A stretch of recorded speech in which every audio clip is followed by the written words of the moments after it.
Okay. So my name is Donna Raftery. I'm chair of the committee.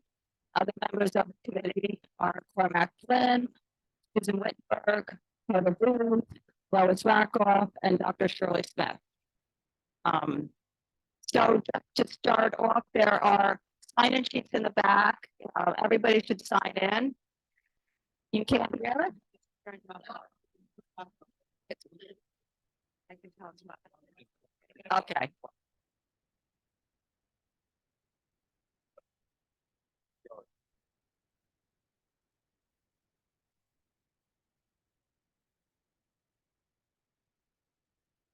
Is this better or not better?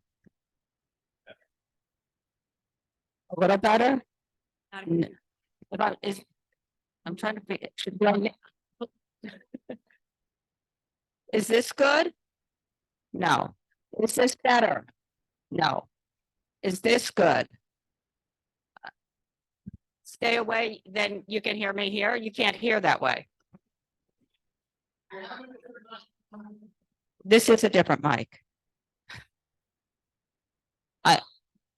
Is that better? Okay, I'll just hold the mic.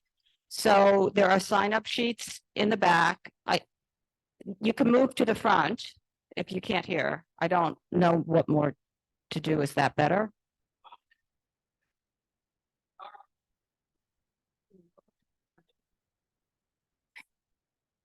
All right. I can't. Yeah. There are sign-up sheets in the back. You should sign in. If you would like to speak on an application, there are speaker cards to fill out and bring to the front. I am not going to be taking items in order. There's an agenda sheet in the back. I believe it's printed on yellow paper. Anyone from the public, I don't know what to do. So anyone from the public in attendance, sign in. So we've covered that.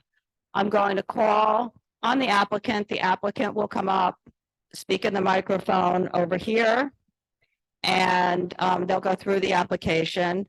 The committee will then ask questions. They will respond. Then we will go to the public and we will call on the people that have signed up. If you haven't signed up, just come up to the front to speak. When I call for the public, just line up over here and we'll just go through the order. If you haven't filled out a speaker card, you can still speak. I'd ask you to fill out a speaker card after you've spoken. The applicants and the public are speaking to the committee. You are not speaking to each other. I ask that everybody speak politely, be respectful of each other. We won't do any back and forth. And let's see, after we've heard all the public comments, the applicant will have an opportunity to respond to the committee. And please be sure to speak into the microphone. Hopefully that works. I think that does it. So the first application I'm going to hear is Ouija at 196 Inc. at 196 Prince Street. It's a restaurant wine license. If you could come forward, if you are here. Okay.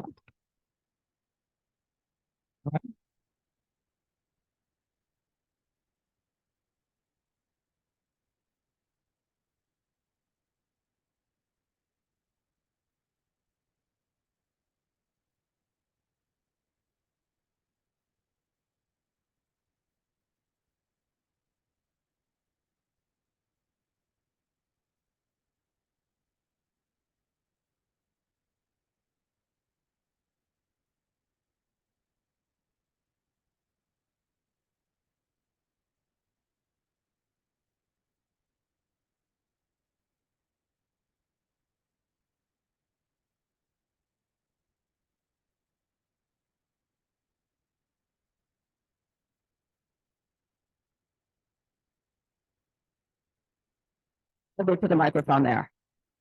And you can raise and lower the microphone. There's a, can you just show him where the dot, like, or, Hello? Yeah. Yes, yeah. Thank you. Thanks, yeah. Yeah.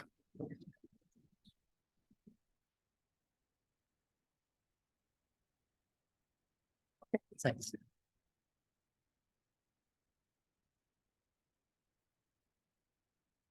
Yes, okay, yes. So, this one will be for the sushi place. The hour will be 11 to 12, 7 days a week. This is just for background music only. This is the new place. They don't have the, this restaurants, this location, they before used for the spa. Right now, they changed it to the restaurant. They signed the new lease. So we are here. So any questions? Is this the applicant? Have the applicant Yeah, please come up as well? Hi, I'm the applicant. My name is Queenie, and I'm represent my company OG196 NYC. Okay, so the hours of operation, It's about like currently we decide to operate from 11 a.m. to 12 a.m. so the questionnaire says you're closing at 11 p.m. Sunday to Thursday and Friday and Saturday at 12 a.m. Yes, but it's not finalized. We can close early. Yes. So is that what your hours are going to be? Yes. Okay, and then how many tables and how many seats? So we have the counter bar, we can see 12 people. And also we have additional 3 tables. 1 table can sit 4 people, so all 3 tables can sit 12 people. Okay, so it's 24 Yes. seats. And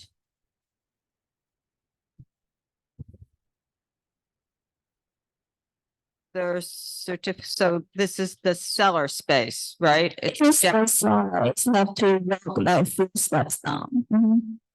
And there's no outdoor seating There's no outdoor seating. and music is background music. Yes, very low volume.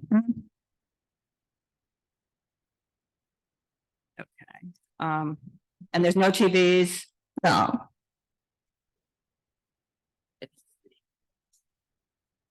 Which building is it? it's 196 Prince Street. What's there now or what was there? Right now the space is empty, it's under construction. Before it was it's a spa. It's a spa. Yeah, that's what I Google. I got the information. Okay. Is it more than one storefront or no? Is it just in the building? I'm sorry, can you say it one more time? Is there more than one storefront in that building? They have 4, it's 4 stories? No. Is there more than one store? On the There's ground only one floor store. of that building that's with that building? The building only have one store. The building only has one. Store. Yeah. Okay. Does anybody else from the committee have any questions? Hang on one sec.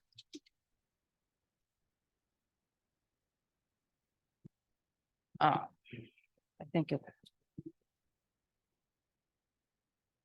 Did you do outreach to the people in the building or any? Did you speak to anyone who lives in the building? Yes, I do. I do speak to the tenant who live in the building. They all approve what I can do apply for the also here.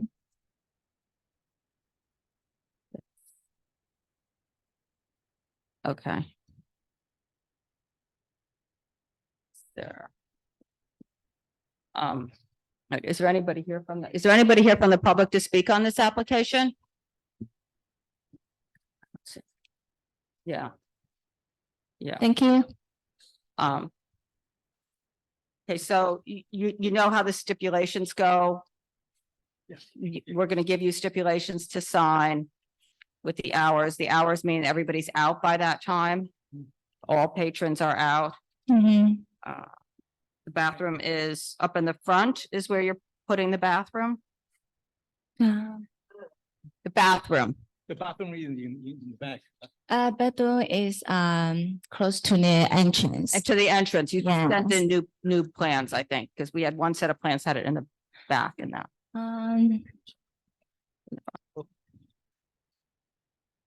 Okay, think you good? Yeah. Yeah. Okay, thank you. Thank you so much. Thank you. Okay, the next application is going to be Kiko NYC, 307 Spring Street. It's an on-premise for a restaurant.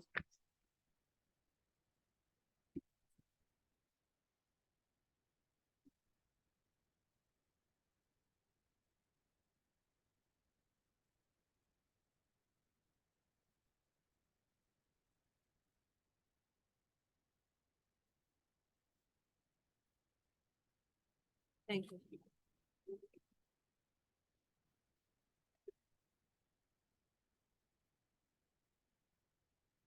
Can you hear me? Yeah.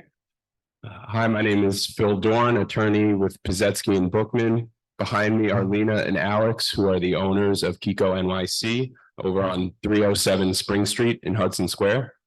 The two of them are looking to open a higher end but approachable Japanese American restaurant in the old Giorgione space. That's like I said, it's on Spring Street, I believe, between Hudson and Greenwich.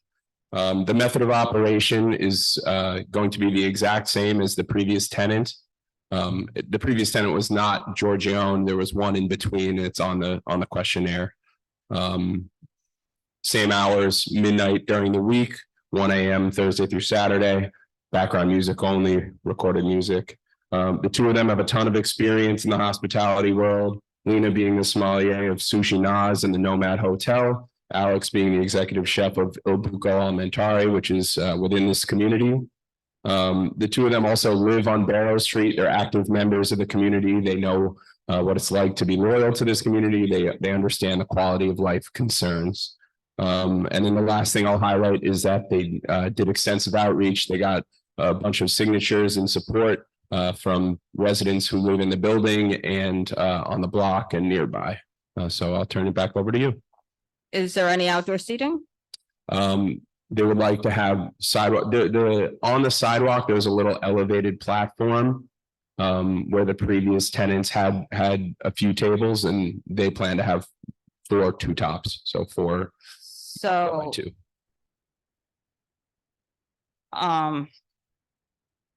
and then I see something in there about speakers outside. No, that's incorrect. That's a typo.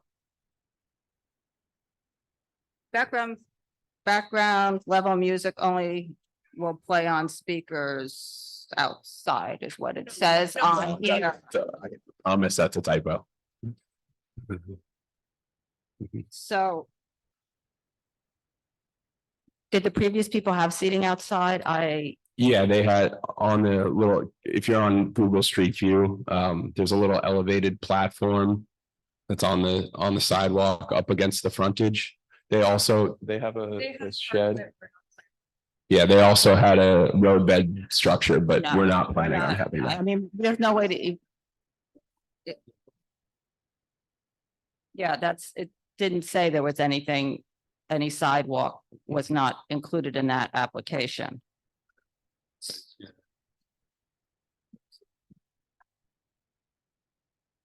So.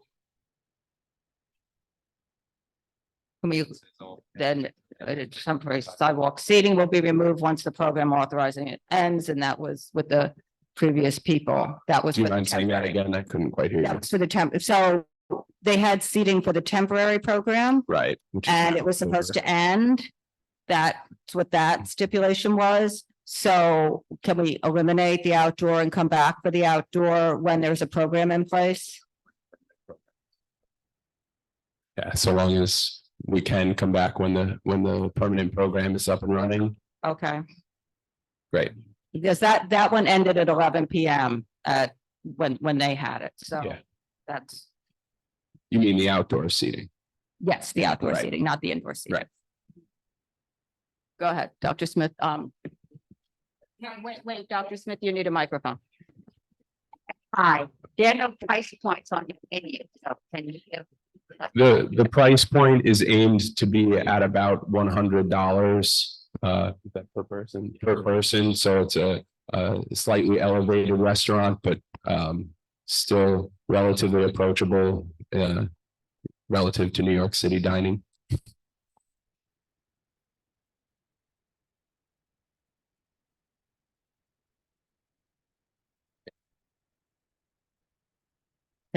So what we're gonna do is, if you have there is no row bed seating. If Correct. they have sidewalk seating, it will end by 10 PM. Can we do that if there is any sidewalk seating? Happy with that. Okay. Does anybody else from the committee have anything? No? Does anybody from the public here on this application? Nope.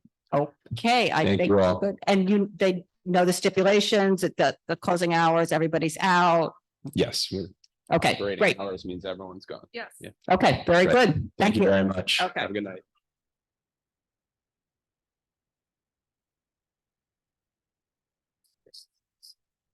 Okay,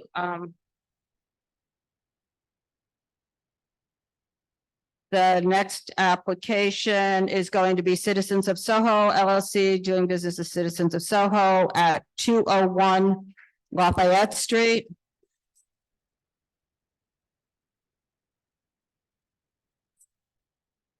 Are you good? Yeah, is everybody good? Yeah. So.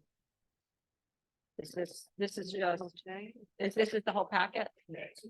And it's 2 copies, or, so let. Okay, I'll keep one. Who?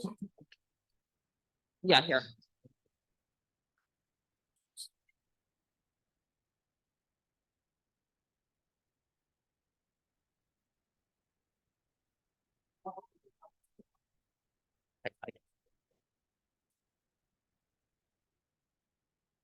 Cormac, do you want one? Yeah, or I guess. Yeah. Okay, go ahead.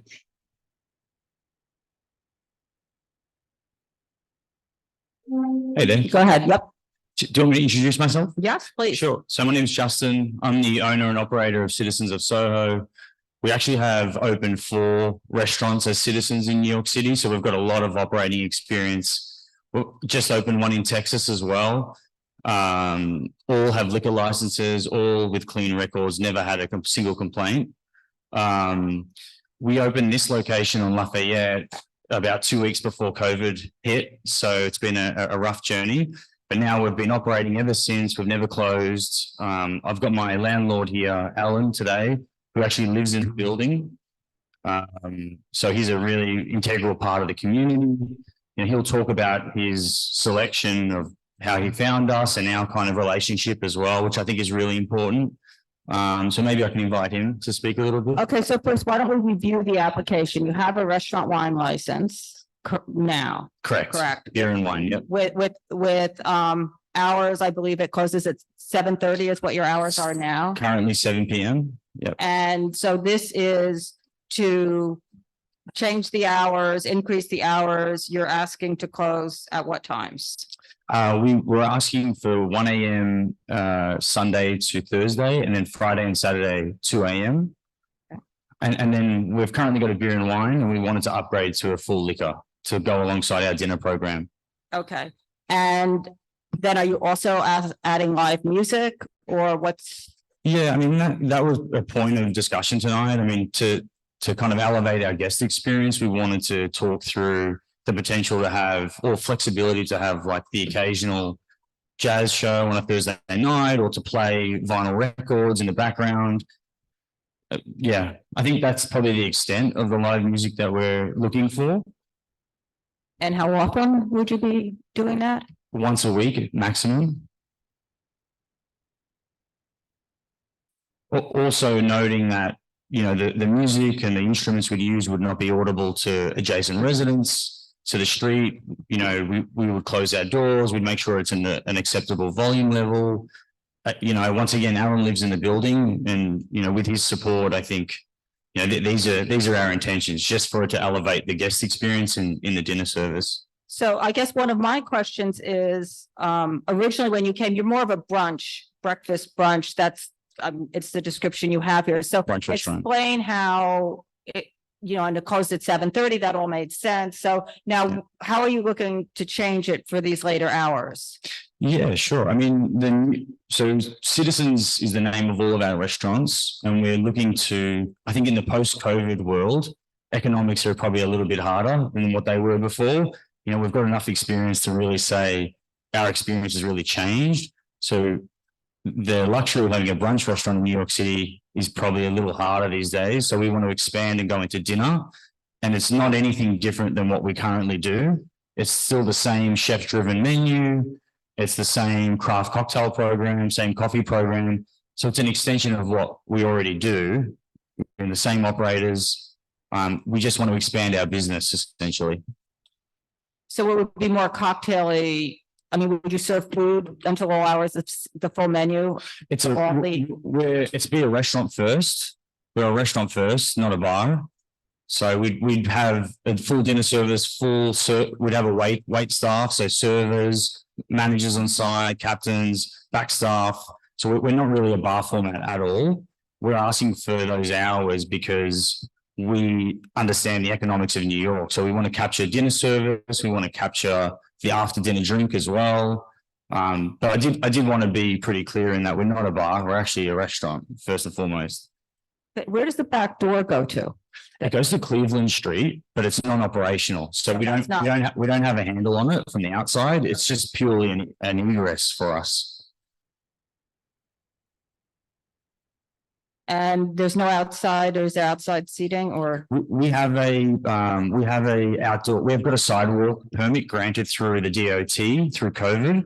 But we're looking to close that early in the evening. So just be an inside operation. We're happy to close that at 10 p.m. or 11 p.m. or whatever the community feels is reasonable. Okay, I think that's it with my questions. Anybody go ahead, Lois, you've got 2 microphones. Hello. Now, I'm curious of why Citizens on Bleecker and Thompson closed. And are you affiliated? Is it a franchise or are you affiliated with them? Yeah, we're not a franchise at all. So it's all owned by the business. And so we operate every location ourselves. Citizens of Bleecker, unfortunately, we couldn't come to a negotiation with the landlord during COVID. So there was no rent reduction. There was no negotiating with us. So the economics purely we just couldn't survive there because there was no partnership with the landlord essentially. Why do you think you'll be able to survive here? Well, we have survived through COVID. So we've operated the whole way through. And mostly because our relationship with our landlord, he was able to help us help us get through COVID with kind of rent partnerships and things like that. So we have come through it and we have survived. I think the post-COVID landscape is, there's maybe Soho is still in a recovering state. So cost of services, cost of goods are up as well. So I think the expansion into dinner is really to give us the best chance of a long-term successful business. So, okay, and extended hours. Correct. Yeah. So you've been surviving. So why do you need the extended hours in the sense? I'm sorry if it's wild. Why do you need the extended hours and a full OP? Sure. Yeah. So, with our current operation, I think surviving is probably not the place that we want to be. We want to actually do better than surviving, and costs are going up. Like our rent goes up every year. Our cost of services goes up every year. So I think we're trying to think about not just surviving in today's market, but also going beyond and having a business that's viable and profitable. So, I guess to bring clarity, the business does need to grow. And I think this is a sensible expansion. Thank you. I was just gonna, this is much better how it's operating on the other restaurants in your area. When you blink up the street, it's much better. Anything you can do with these microphones.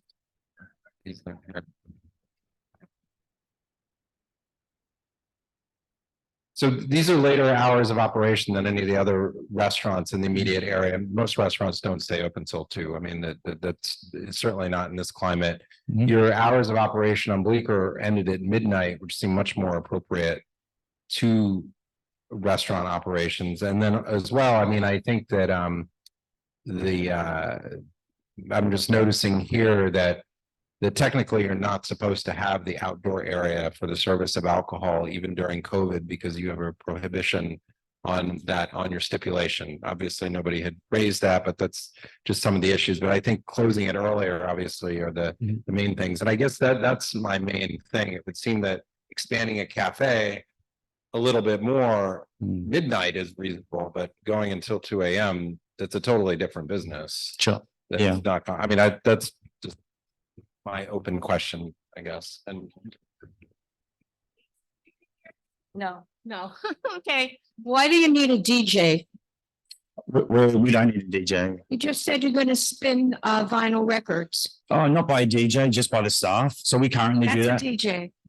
Oh, well, I guess just spinning vinyl records, but not in like that traditional sense of like a club DJ. It's just vinyl records. It's more. I know what vinyl records are. They can have a big comeback. Gotcha. Okay. Yeah. Did you? Yeah. I was gonna go to the public, but if you want to say something before we sign up. go, Oh, I filled out the paper. Do you need that? yeah.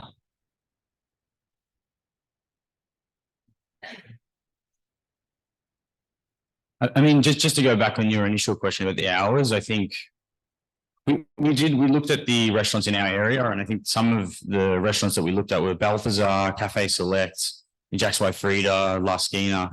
They're in our immediate blocks, and they're not open till 2. But Cafe Select is open till 2 Friday, Saturday. Balthazar midnight. Who else? La Squina have a 1 a.m. Friday and Saturday. So I guess we're open, but part of the biggest reason I think for us is capturing the dinner trade and then the after dinner drink for people who don't want to go to rowdy bars, who want to come to an establishment where they can have an after dinner drink. I think that will give us the best chance of economic success and capturing those little day parts as well. Okay. Alan, go ahead. And anybody else in the public who's here to speak on this? I have the cards, but you can start coming up. Go ahead. Yeah, hi. Alan Hirsch, I'm the landlord, also an artist. I have been interested in creating something with the tenant, sort of a cultural place also. So when I worked with them originally, set up the space, we designed it like a gallery, and we've had outdoor movies. And my druthers is to have cultural events in the space. And I chose them because I felt it was a very good partnership, very respectful. I'm on the board in the building.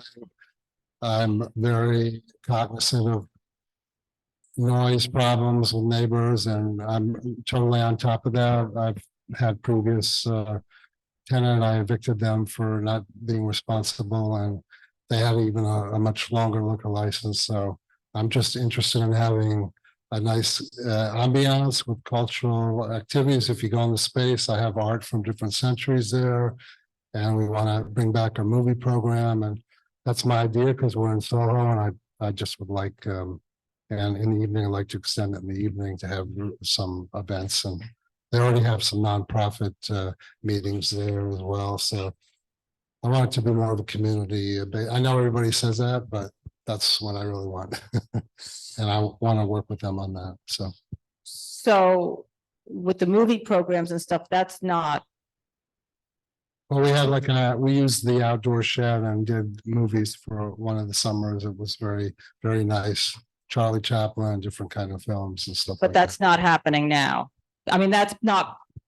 Is that part of this applicant? You're not the applicant, so. No, he is. I'm just saying we want to involve cultural activities in the place. That's not permitted. I mean, that's, if you want to do that, you can get a safe permit and try to do something out on the street, but that's not what he's here applying for. Right. And that's not his use of the space. So All right, I'm well- just trying to evaluate, make sure that this application that I'm reviewing, what I'm reviewing, because it's not an event space, it's a restaurant. without programming, without movies, and the movies are not supposed to be out in the street in the first place. All right, Unless so there's a that's- state vote okay. permit. No, unless you're in meatpacking, All right, or all right. watching Ghostbusters. You need a permit to do Oh, it, really? Okay. I was in the beginning of. and that's right, Okay, all right. Anyway, that's, right. that's It's not, my background. no, you'd have to go do something. You can't do it in outdoor dining. It's not, So forget about the film. Okay. Okay. okay, If you have any questions, I'm. fine. thank you.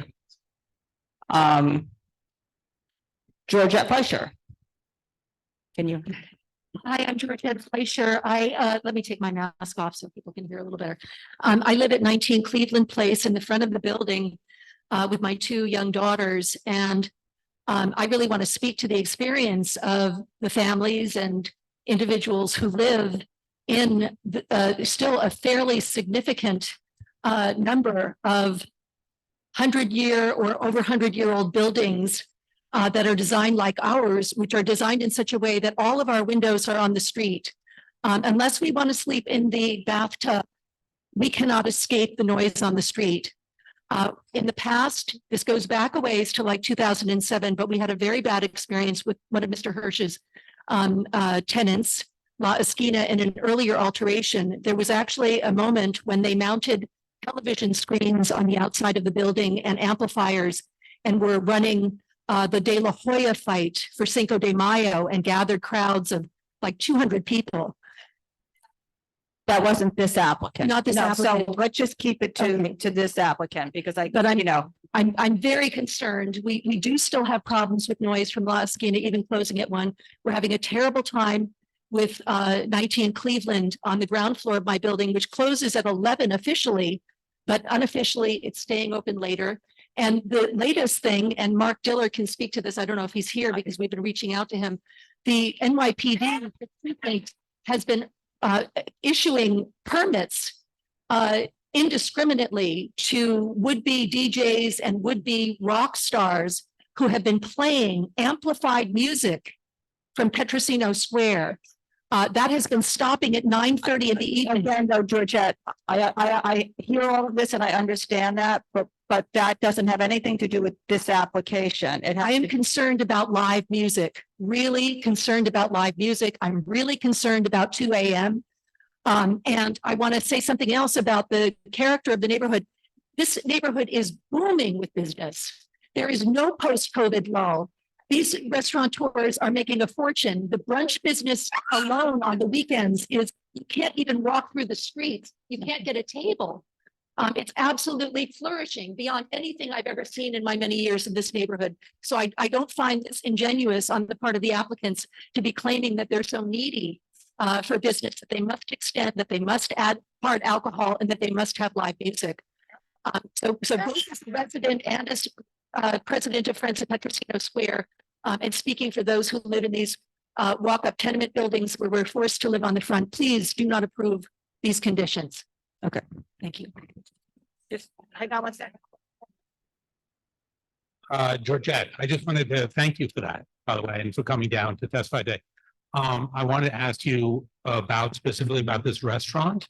Yes. And so as I understand it, the back door that is the fire exit backs up onto your block, right? On That's Cleveland correct. Place. Can you tell us what are the specific impacts? Because I know there are plate glass windows there and things like that. Do you have sound leakage? Do you have a lot of light leakage? What are the impacts? Or is it people coming around the corner? All of the above, and people coming around the corner. I mean, that's a significant issue. The front of 114 Kenmare Street, which is right around the corner from this, is sort of a large holding pen. People who are partying are coming out there. The back of the building, which is 7 stories high, brick back, acts as a sounding board. When people are out there after they've had too much to drink at 1 o'clock in the morning, the sound gets bounced into the tenement buildings across the way. Although right now, they wouldn't be coming from this place at 1 in the morning. 'cause That's this place right. closes It's at coming 7. more from a So your ski. concern is that this will add people to that That's mix. exactly right. I I mean, that understand. they could be joining, people could be joining between the two places and, that it could really turn into a much more aggravating situation than it already is. I mean, her bedtime is supposed to be like no later than 8 o'clock. Right. So your concern is the the addition of another late hour place to the thing and not an issue with how this operator has impacted so far. That's true. That's true. But remember, they've been operating until 7:30 in the evening. So they're- That's what yeah. I'm saying. Yeah. So they're There not hasn't been a disturbing our problem ability to sleep. 7:30, but now they're looking for late, Yes. right? Once it goes later than that, I'm really concerned that it will Gotcha. impact Thank you. us negatively. Shirley, and then. This is to the applicant. Did you do any?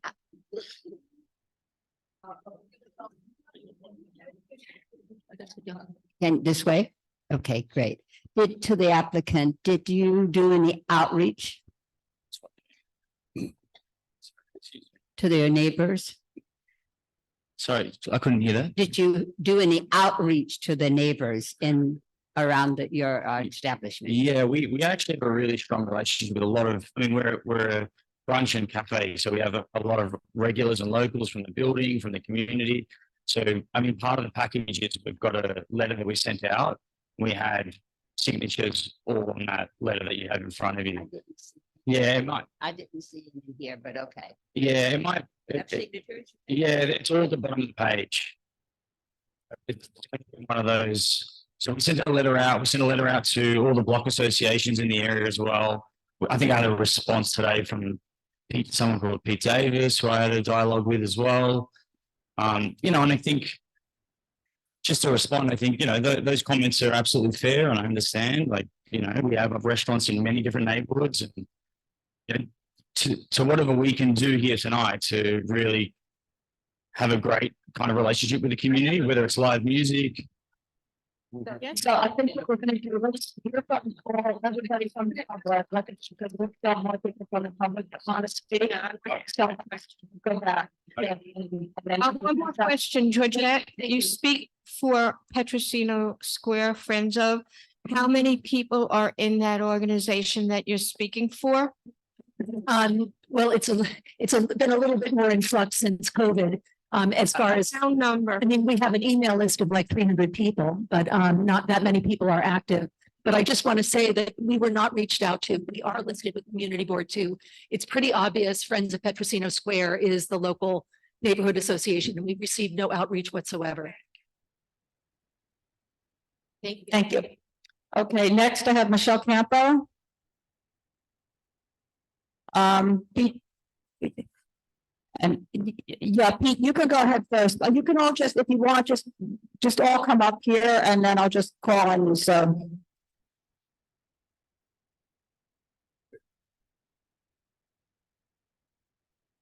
So I Go ahead. Okay. Yep, go ahead. Pete. My name is Pete Davies for Broadway Residents Coalition, and I'm just really confused by the application and what I'm hearing. We did contact the applicant and got some information back, but we have a number of questions. First of all, it's just the area itself is very densely packed with full liquor licenses, OPs, nearly 24 within 500 feet. So there is a concern that we are over densifying the area. The application says that they are not doing outdoor dining. The stipulations that are now in effect say there won't be outdoor dining. But the application that's before us isn't, even though it's a change of method of operation, it's not seeking to change that. So I'm confused by the discussion of continuing the shed and service in the shed. There has been a long time problem from this building of the venting from various kitchens. There are 4 licensed establishments in this one building. There is La Esquina, there is Kung Fu Rasta, there is D'Espana, and there is Citizens of Soho. So I don't know how many kitchens that is. But there is ventilation equipment that spews out odor, smell, other, could be smell over the park. And you can actually see it. So I'm not sure where the ventilation, looking at the ground plan, it doesn't indicate where the venting is. And if they're upgrading to a more full service kitchen, it's not clear to me from what they've presented what that entails. There's also concern about the increase in garbage. Is the garbage stored inside? I think Laura is going to speak to the current situation with the garbage. We didn't get a menu. So I know that was something that CB2 had asked for, but that hasn't been presented. There's a large sign above the entryway that says Citizens of Soho. That we could find nothing at landmarks. This is in the Soho Cast Iron Historic District extension. Looking at Google Street Views, that sign appeared shortly before Citizens of Soho, around the time Citizens of Soho opened. It's modern plastic.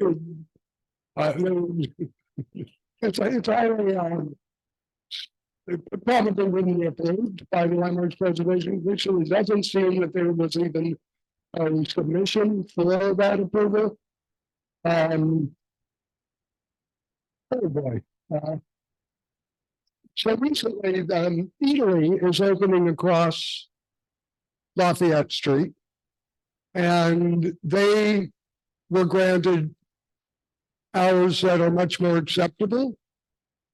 That I believe the applicant mentioned that they would be fine with outdoor till 11 or 12. I don't know. That is not something the Broome Residents Coalition could support. And just in terms of, we are not clear on what they want for outdoor, what's allowed for outdoor, what's the current situation for outdoor at the location. We know what's there, but we don't know what's allowed. So that's.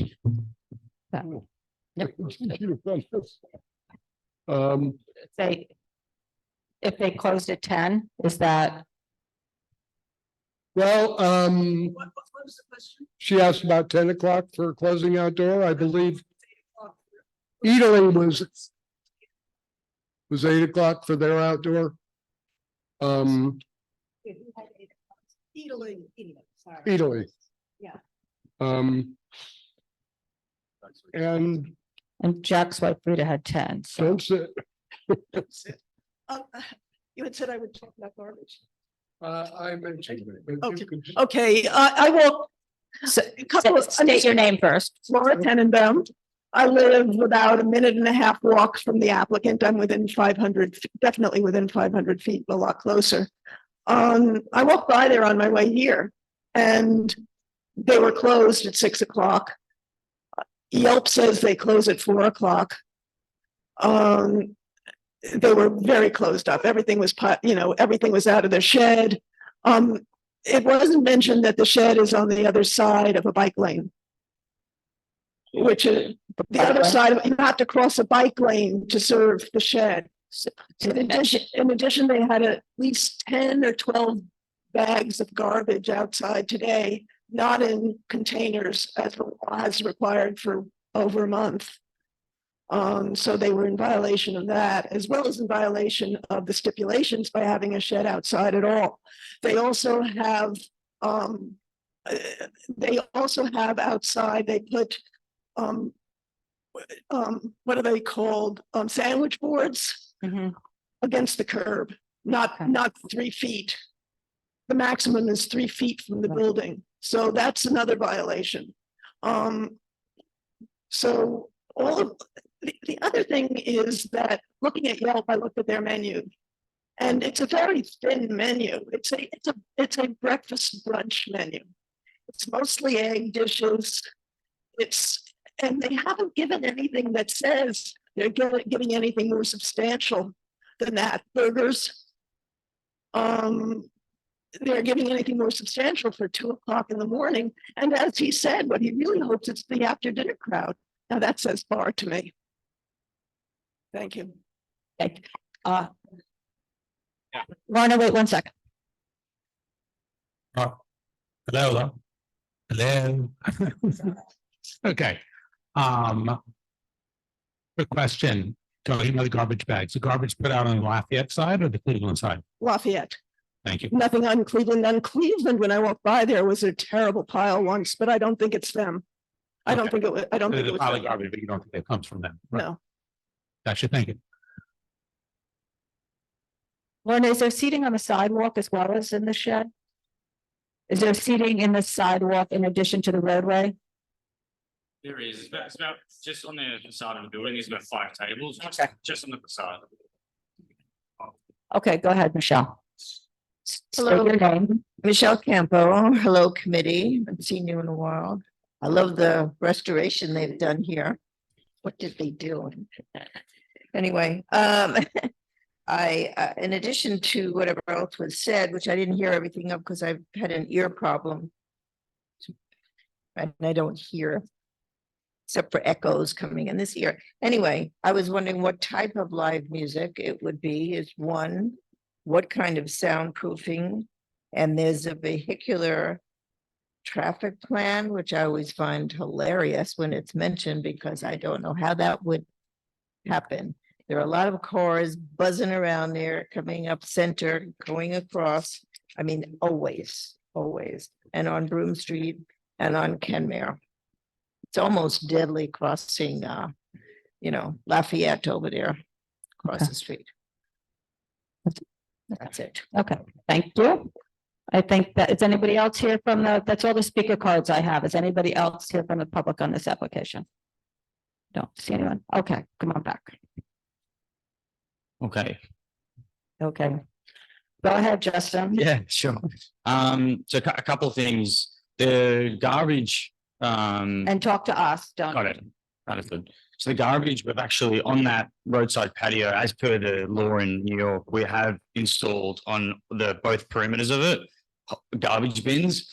If it was left out tonight, then, I can't, maybe that's a mistake on the team. I'm not there tonight, so I can't really speak to that. But I do know from my experience that we do use those bins every day. There's a housing, and then as you open the housing, we have wheelie bins. So we keep it really clean. We try our best. Maybe we're not perfect every day, but we do try our best every day. We don't store our garbage on the Cleveland side, so that has to be somebody else. What else? The outdoor seating, that was granted to us through the DOT, so it wouldn't be on the, all the restaurants in New York City got licenses through the DOT. No, but then there was, if you wanted to serve alcohol outside, I see. and you had stipulations like you did that said that there was no outdoor seating, Understood. you were supposed to file Okay, got it. Yeah. to do that. I think for our application, I do want to say, I understand that people dining on the street is a pretty hard thing to contain. So we're more than happy to be negotiable on that and be reasonable. I mean, if that's a big concern, we're happy to contain our business to indoors.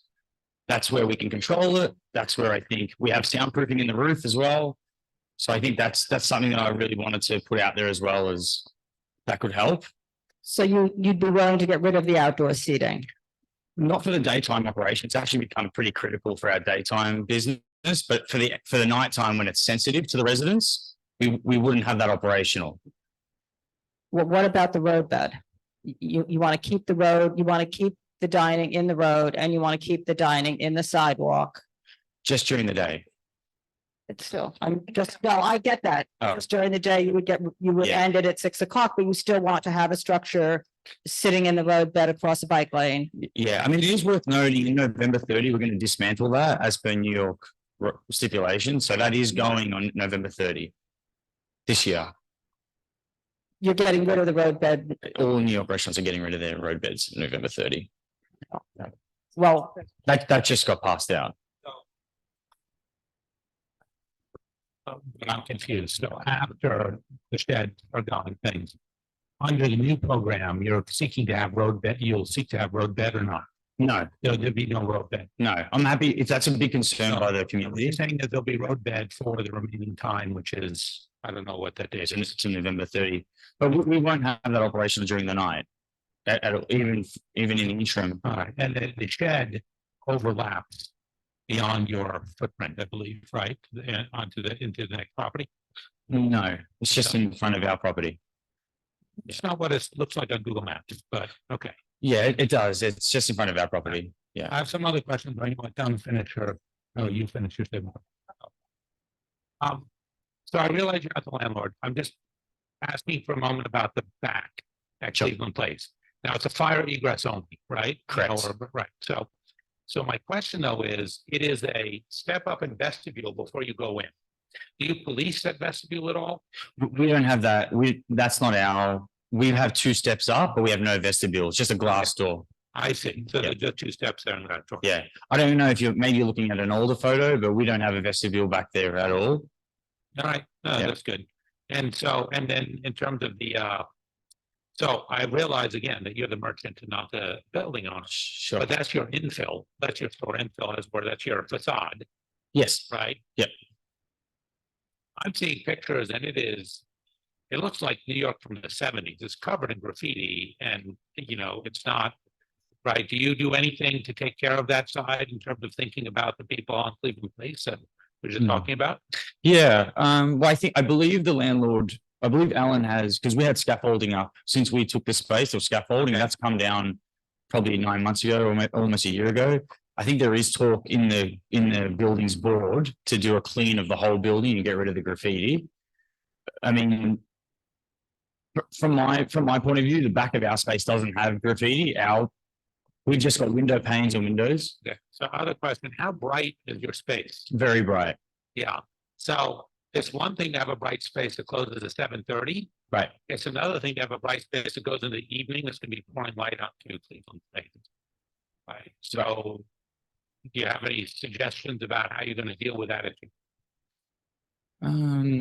I don't. I mean, I'm open to installing if there's something that can be like a kind of a light baffle or something that if there's blinds that can help with that. They're blinds or something, maybe. Yeah, that we're open to that as well. It is worth saying that the kind of nature of that space would be low lit. Right. Just- I mean, subject to what the Cleveland Place residents want. I mean, maybe they don't want that, but it seems to me you're open to it. Completely open to it. Yeah, completely open to it. Thank you. Yeah. Okay, so, so the road bed is gonna go away, Correct. and you would stipulate that the road bed would go away by November 30th. It would be no more Correct. road bed. And the sidewalk seating, so the 5 tables at the front will stay, but they'll be non-operational in evening hours. So that would end, the sidewalk seating would close at 7 PM. Yeah, 7 PM. And then for your interior hours, what can we do with those hours? Is midnight, 11 and 12? Yeah, I mean, one thing I'll say is I think the critical nights for us that I think a lot of, from our experience in that area, I think diners, just like Balthazar, just like Cafe Select. You're not that. You're not that. You don't. Closer to Jackson. That's true. Yeah, well, Balthazar is very similar. They're a full service restaurant with after dinner drinks as well. I mean, your menu is not a full service, but the menu we have is not a full service dinner time restaurant. It's a full service, not saying you're not a restaurant, but the menu is not a dinner. You cannot compare your menu to Balthazar. Sorry, I'm not saying it. Yeah. It's not this, it's not a judgment. It's a. No, I'm with you. I'm just curious. If it's the menu that we have online, our dinner menu is actually different than that. No, I provided a paper copy of it here. It's the menu. It's got fresh pasta, it's got burgers, steaks and Either stuff like way. that. Yeah, I get it. Okay. They're 1 AM Friday, Saturday, I think. So regardless of what anybody else is doing, Yeah. you're upgrading. Sure. You're getting sidewalk seating, you're asking for sidewalk seating that you had stipulations that you didn't have before. Sure. full liquor, and I'm asking you if you would close at, 11 and 12. Yeah, would you be open to, will we be able to close at midnight during the week and be open to 1 a.m. Friday and Saturday? I'm, Okay, I mean, we can see what the committee says. I think you should. Yeah. That's 5 more hours every night, or if we did midnight across the board, then that's 5 hours every night. I think the concerns of there's a lot of restaurants there. This goes to a public interest. You heard the concerns of the people that live around there. Yep. There is garbage piled up. I can see online. There's garbage piled up by the side of your roadbed. Yep. So, I mean, it's 5 more hours every night. yeah, Comparable to Jack's White Frida. yeah, I think for us, I think midnight is very reasonable for us during the week. I think Friday and Saturday, I think we're probably concerned that would be not capturing those after dinner drink sales, which I think are really important. From our experience, our brand, I know everyone's different, so I wouldn't compare us to Jack's White Frida. We've been around probably 3 times as long as we have. Well, then I would argue with you that your brand is closest at 7 o'clock at night is not a brand that's a cocktail lounge until 1 o'clock in the morning for people to come for after dinner drinks. That's a different type of branding than what you're doing now. So. Yeah, expanding our brand. Yeah, we want to grow our brand and expand because. Yeah. Okay, so let's just cut to the chase here because I think you're going to get rid of the roadbed November 30th. Yes. There will be no seating in the roadway after that. Yes. There's 5 tables and 10 seats on the sidewalk. That closes at 7 p.m. Yes. You want to close at 12 a.m. Sunday through Thursday, and 1 a.m. Friday and Saturday. Yes. And our neighbors, our closest neighbors, Cafe Select and La Esquina, they have those same hours. I'm just asking what I get it. I'm just asking so that we can move on because we've got a lot of applications. Okay.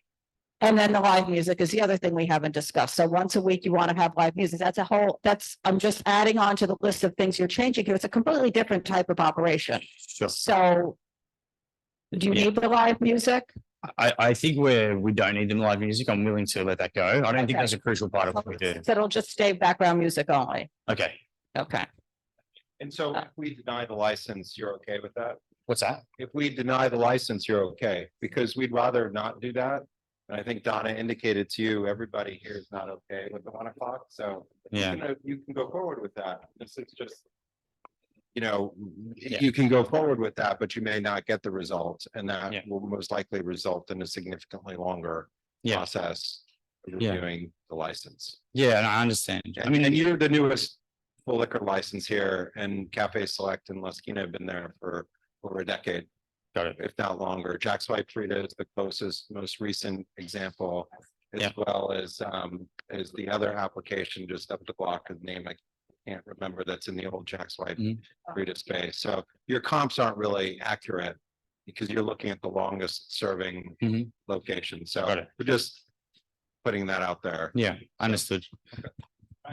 Would you guys be willing to do 1 a.m. just on Friday and Saturday, or just? We'll see what the committee says, but I asked you if you were willing to do 12 a.m. 7 days a week. So and I think that's what was just reiterated. Yeah. So that's your decision. Yeah, I think we are a little bit concerned, and we were hoping for 1 a.m. on Friday and Saturday. I don't know what the committee will say, so that's. If there's any other, I guess, proposals, or we're definitely open, but I think for us as a new business trying to survive, it is really important to us. Even if it was something, maybe even Saturday night was 1 a.m. and maybe not Friday, I'd be open to that. We'll see what you're saying you need 2 nights, 1 a.m. You don't care what nights they are. No, they have to just Friday and Saturday we're after. Friday, Saturday. Okay. Okay. Got it. Okay. Thank you very much. Thank you. Yep.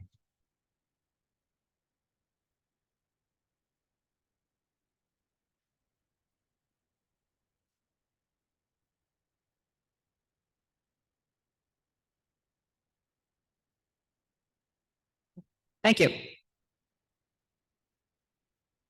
Okay, the next application, hang on 1 second. Is going to be Nolita Pizza, doing business as Nolita Pizza at 68 Kenmare. So restaurant one, if you could come up.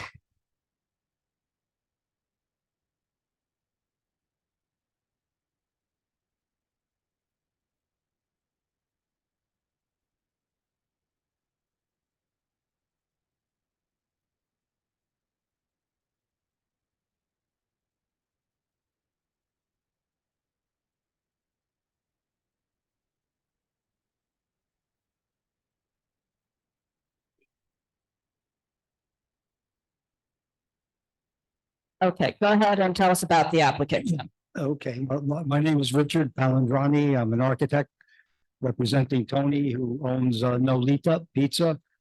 He was the manager at Bleecker Street Pizza for many, many years and opened Nolita in 2019.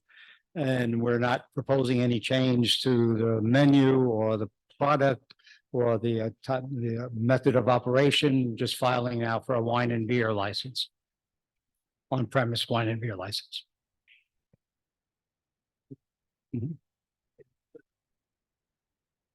So this has been there, but this is expanding to the It's not space. expanding So this is a footprint totally staying the same, the operation staying the same.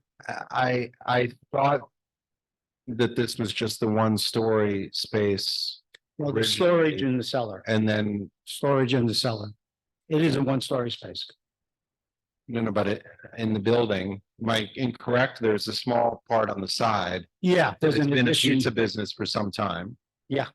And the ground floor storefront was another business, but now this application is for both combined together. Combined, but it's been combined for For- long now.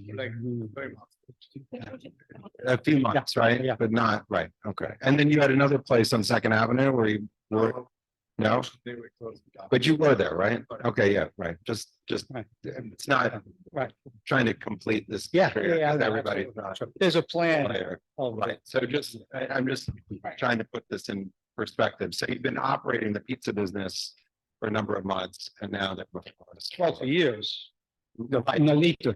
But with the storefront is only been attached to the pizzeria for 4 or 5 months. Most people just, I'm just saying, people, this is recent. That the pizza business itself has been open Right. for a long time, but they Right. just added the adjacent storefront. Exactly. And then the application is for all of it, but Yeah, it didn't exist 5 months ago, Right. the whole space, right? Okay. Okay, so. And what is the what is the applicant's name? Tony. Tony, okay, yeah, no, well, Well, he it's- can speak, okay, I'm just trying to. My notes, okay, so the hours are, Not changing what they are now. It's so your current hours are 11 to 2:30 Sunday. Through Thursday and 11 a.m. to 5 a.m. Friday and Saturday. Correct. That's correct? Correct. Yeah. Okay, and so. And you've got 10 tables and 28 seats now with the new space. The patrons don't use the cellar. No. There's a bathroom upstairs for patrons. correct. There's no outdoor seating. And. Would you be willing to stop the service of alcohol at 1 a.m. or is that? Music is background only? Yeah, very, very low background. Okay. And you've been in the new place about 5 months, so it's 60, it's 66, 68 Kenmare really is, Well, right? the building Is 60. Yeah, Okay, I think that does it for me. Does anybody else in the committee have any? Hello, hey, I can't. This floor plan, this is the stripes across it, it's still the internal floor plan or you've changed it? no, that's This is it, okay, so you have bathrooms, I see that are accessible, those are not behind the kitchens or anything like that, are they? No. Okay, so patrons can get to them. the large space is a space where the patrons sit. Uh-huh. The space to your right is basically the pizza oven and where people pick up slack. People, so, yeah, it's all the way. Yes. In the front of the place, get into the next one station, and then still walk over there. So kitchen is in the original space for the back. Exactly. Okay, so this kitchen, this bathroom that is in the back of the original. Oh, here you have sorry, I missed that one. My apologies. My apologies. Let me take a look. Thank you. All right, that does answer my questions. Thank you very much. All right, thank you. Anybody else? Is there anybody, nobody's here from the public on this one? Okay, good. Yeah, go. Good.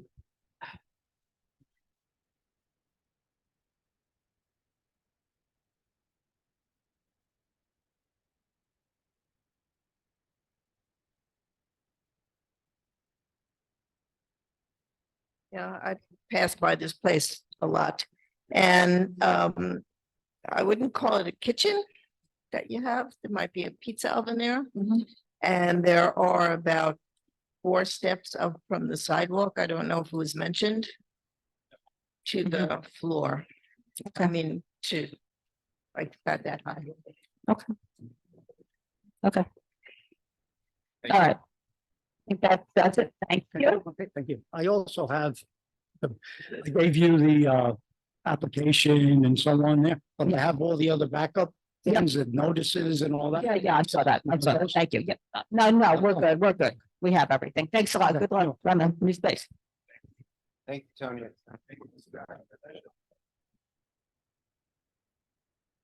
Okay, the next application is the Contour Inc. doing business as Chateau Rouge, 137 Thompson Street.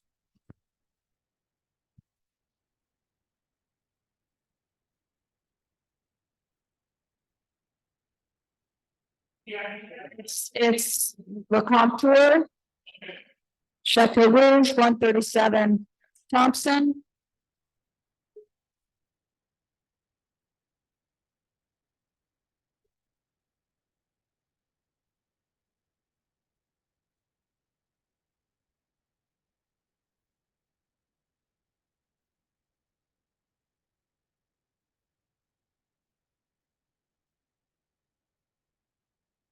Is there anything different? No, only the outreach, they told me, send me an email. She sent me an email today, make sure I follow. Okay, good. Only got 5. I think I lost one. So you're back here. You were here last month. We had extensive testimony on both sides, and Yes. we had charged you guys with going back and having a meeting with the residents, Yes, which you had done. You had collected a bunch of emails. You guys went back, had some discussions. Some people came and toured the space, and you, from my understanding, pretty much the application that you represented on the website is what you've submitted at this point, and that's Yes. where things. everything's basically stand. still the same thing. We met with the Okay. members of the neighborhood. And we came up with no resolution. Got So it. we're here again, Okay. basically. And there was no resolution, but you No. had amended it to just the hours were from. Was it 7 to midnight or? Yes, 8 AM to 8 midnight. midnight. And then 1 AM on Friday, Saturday, and, I think I amended to midnight okay, all the way across. okay. So, so that's where. things- That's where we're at, yes. And. Okay, great, thanks. That's it. And then, we had a number of speakers as well on this. So I think, Donna, do you want to have the speakers come up and? Yep, just come up and say anything that's new. Don't, anybody who's here to speak on this application, don't wait for me to call you, just start coming up. Please don't repeat everything you said last time. I've gotten letters already, so it's just anything new that you want to address. Let's see, Joseph Mate, or just give me your name, whoever's ready to come up and speak. Gotcha. Hi, thank you for hearing us. We did meet with Mr. Teddy Gonzalez and the proprietor of the store, of the restaurant. And we essentially came away with no agreement about how we would proceed with each other. But in the meantime, we have a number of increasing concerns. There was no notice given for this meeting tonight, nothing posted in the building, nothing posted in any lampposts anywhere. You know, because we have communications with you, but nothing from them. Okay, And there's nothing in the windows of the proposed restaurant at 137. There's been no traffic study done about the volume of traffic that clogs up Thompson Street every day going down to the Holland Tunnel. We have no drawings for the DOB permits to see what the DOB has been proposed. okay, And nor have we a copy of the lease to know what is agreeable with the landlord. So in the end, we decided, a number of us, we're circulating a petition at this moment to get the general sense of the neighborhood. We've yet to run across anyone who is in favor of this, you know, all that. The fact remains that when we visited the site, no one is of the opinion that it's equipped in any way whatsoever to be a restaurant at this moment. And our takeaway sense of the owners or the proposed restaurateurs' sense of what is needed to make that place into a restaurant is vastly under what it would cost. She told us that her architect had told her it would run about $60,000 to refurbish the place and make a restaurant out of it. Well, there's no running water anywhere in the front except for the little toilet and the small sink in the back. There's no running water. How she proposes to have a kitchen. There's $60,000 worth of plumbing right there. Electrical work. There's no, she's not talking about having a kitchen even. She's going to deliver food in. So the question of it being a restaurant is really secondary to what is it, you know, what is it that's in store? So what we would like to propose is an adjournment at this point of this issue and after we've consulted with the attorney. I can't hear up here. If you're gonna be speaking, you can go out the doors out there. Thank you. Go ahead. We would like to request an adjournment at this point so that we can consult among the various parties that would be involved in putting forth a formal presentation. Okay. Including an attorney. Right. Sorry? The applicant is not willing to adjourn it, so tonight is. We asked what of you. Well, we can't adjourn it. We can't adjourn it. It Okay. doesn't work that So way. does that get resolved then? It just moves forward. Okay, I got it. Just a second, please. We just moved forward and that's. We make our recommendation tonight and then it goes to our full board and our recommendation is voted on and then it. Depending on what we decide, then it moves forward or not. Can we, should we look to you for notices of your decisions of next meetings of? You Because should we're not getting anything from them. sign up for the community board email Yeah. and you should, the resolutions get posted online for a full board meeting, or you can attend a full board meeting. And that is when our recommendation is presented to the full board and it's voted on. Thank you. You're welcome. Wait, hang on a second. Dr. Smith? Okay. Next. Good evening. My name is James.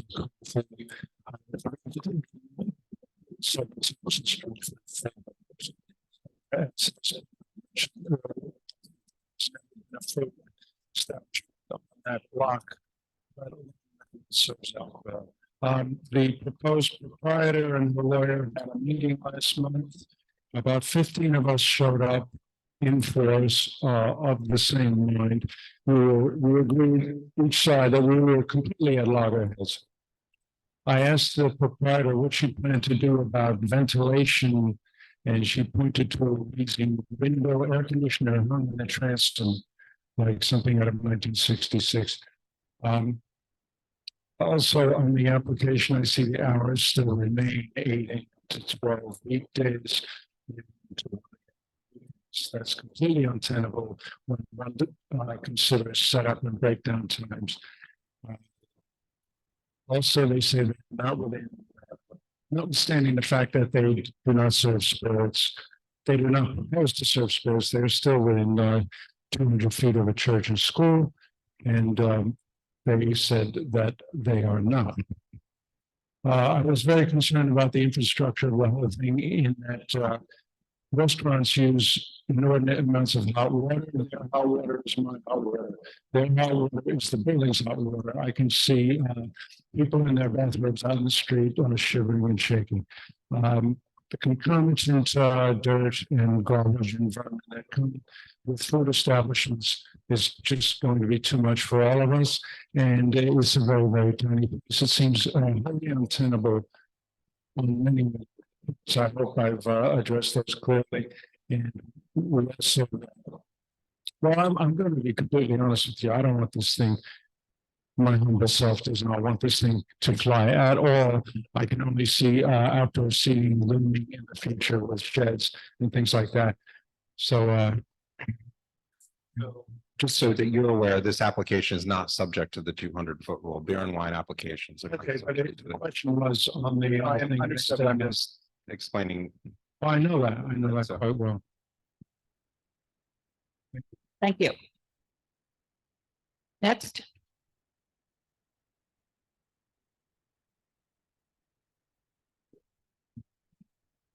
Okay, it sounds okay. My name is Frank Rothstein. I was here last time. Last time I was here, I was under the impression that the board was sort of enthusiastic about granting the permit for this restaurant in the middle of a bar that it's very difficult to see from either of the four corners. And yes, I attended that meeting inside the store where, of course, they're not going to be doing food prep, as we all know food prep to be, as they have admitted. They will be bringing the food in through a supplier of sorts, keeping it for whatever amount of days they're able to, and then serving it. That sounds like I'm getting a frozen dinner in a convection oven or a toaster oven or a microwave.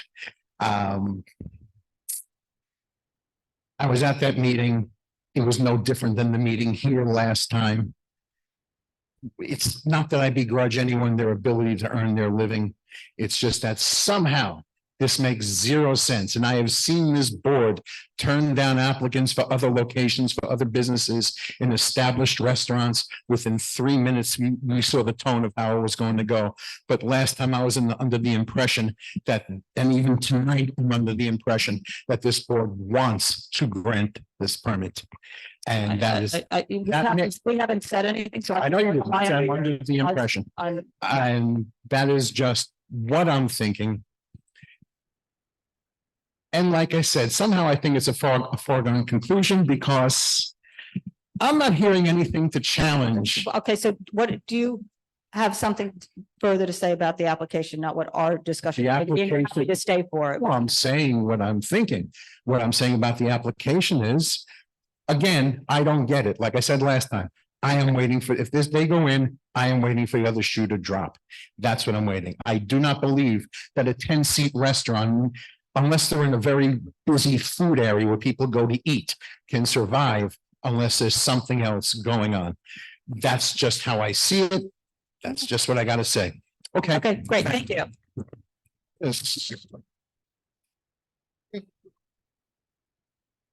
Next.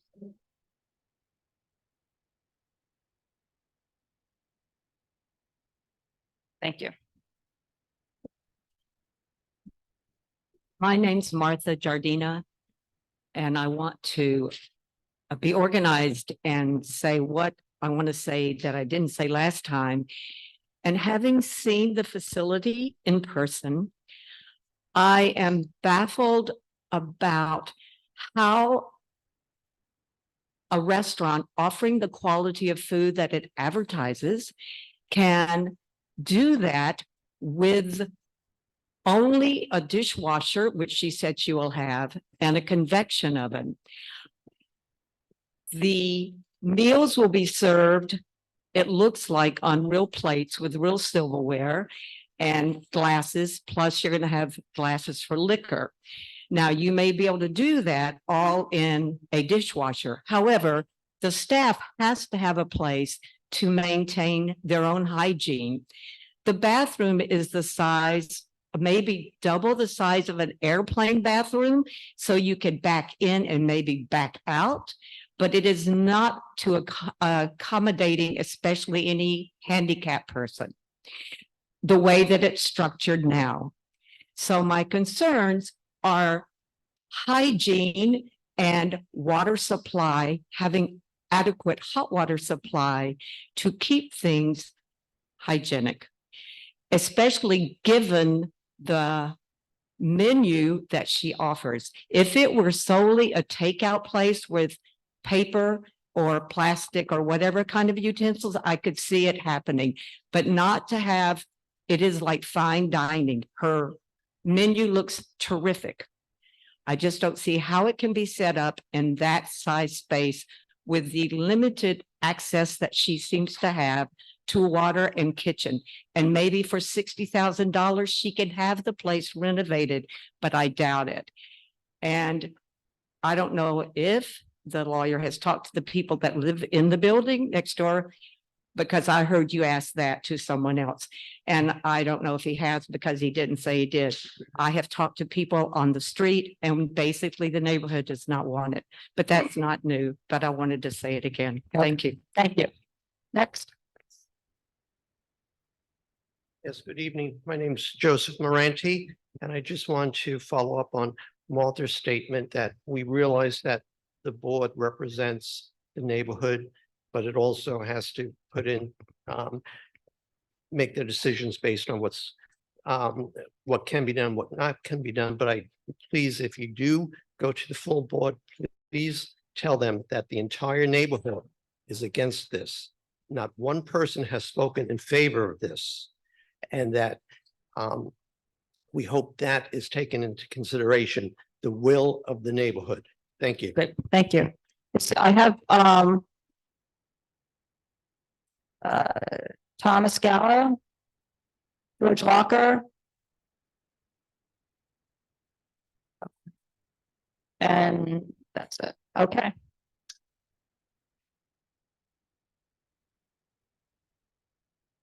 Well, ladies and gentlemen, I heard the opposition.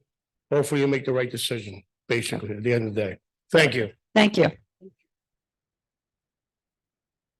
Okay. The next application is going to be Cantiere NY LLC, doing business as Cantiere Hambirreria, 41 Kenmare.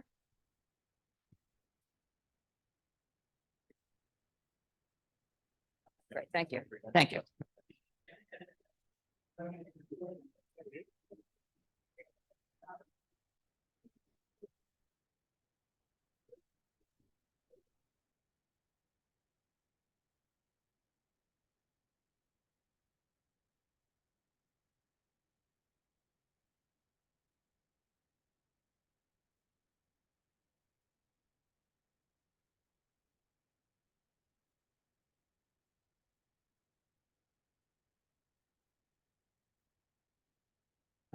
Michael Kelly representing the applicant. With me is Rita Capasa. She's one of the owners. This is a tavern wine application for Cantiere NY LLC. Mike, I hate to say it, but can you just, don't get too close to it, because when you're too close, it seems to be you need to get a little closer. Okay. We're located at 41 Kenmare between Mott and Elizabeth Streets. The former occupant Charlie Street had a wine license from 2019 to its recent closure. We're a full-service eating and drinking establishment specializing in Italian burgers and sandwiches. We're applying as a tavern because our menu doesn't qualify as a restaurant. Hours of operation are 11 a.m. to 12 a.m., 7 days a week. We have 12 tables with 35 seats and a service bar inside. I believe the original application said 33 seats, but there's 35. We did put down that we wouldn't have a TV, but we'd like to add one TV, basically showing cooking shows. I also removed the open restaurant seating from the application since it's no longer in effect. There was a sidewalk cafe there with 4 tables and 8 seats that was licensed. We do also have an 8-seat food counter, but alcohol will not be served over it. The server will take any orders and bring it to the customers. All alcohol will come from the service bar. I know the counter looks like a bar, but it's not. There are existing French doors that'll be closed when our background music is playing. We did submit 28 signatures with 5 from our building. Rita does have an on-premise liquor license in Italy and will manage here. She's been living here for 25 years. She's also bringing her manager over from Italy to help her manage. Are there any questions? We'll be happy to answer them. So, okay, we close it. Any sidewalk seating you have in the future, close at 10 p.m. Yes, and no roadbed. no roadbed. And you'll close all the doors because I believe this has operable doors. You'll close them at 10 p.m. Yes. And the music is background Yes. only and.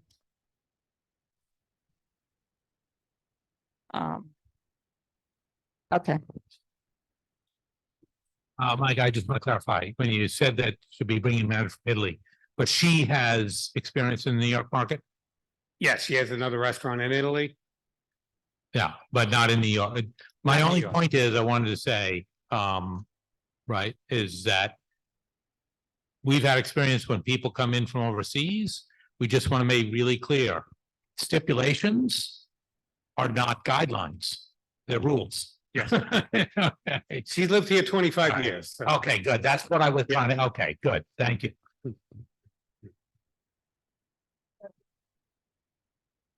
okay. Okay. I think that does it. Okay, thank you. Thank you very much. Thank you. Yeah.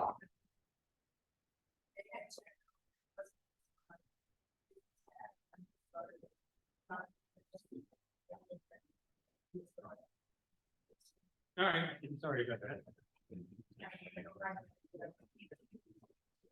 I can't hear you. Okay. Oh. Okay. Okay.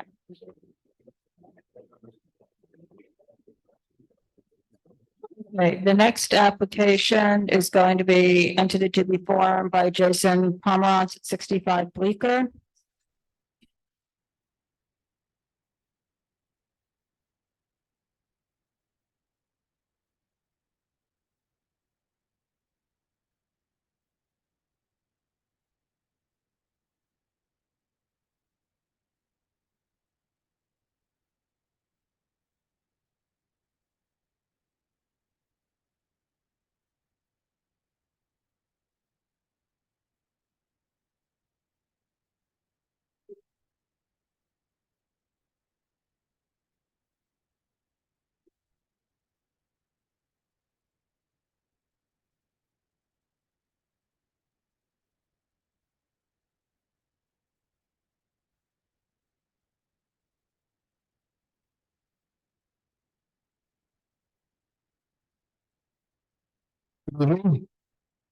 Joseph Levy, here representing the applicant at 65 Bleecker Street. The application before you is for an on-premise liquor license. I have with me my client, Principal Jason Pomerantz, who's been in the neighborhood, who's owned other liquor licenses and establishments in the neighborhood, and I'll have him just say a word or two. Good evening. Hi. Thanks for having us. I just sort of wanted to mention beyond our business plan that I've been a resident and a business owner in the community board for over 20 years. So I'm deeply familiar with the eclectic nature of mix of residential, commercial, retail. I think that's what makes the district so unique and interesting, and we're all passionate about it. So as I approach any new business that I would bring here, as I always have, taking the community into account, how we operate, are we elevating the type of engagement that makes the area special, and how we execute is always deeply important to me.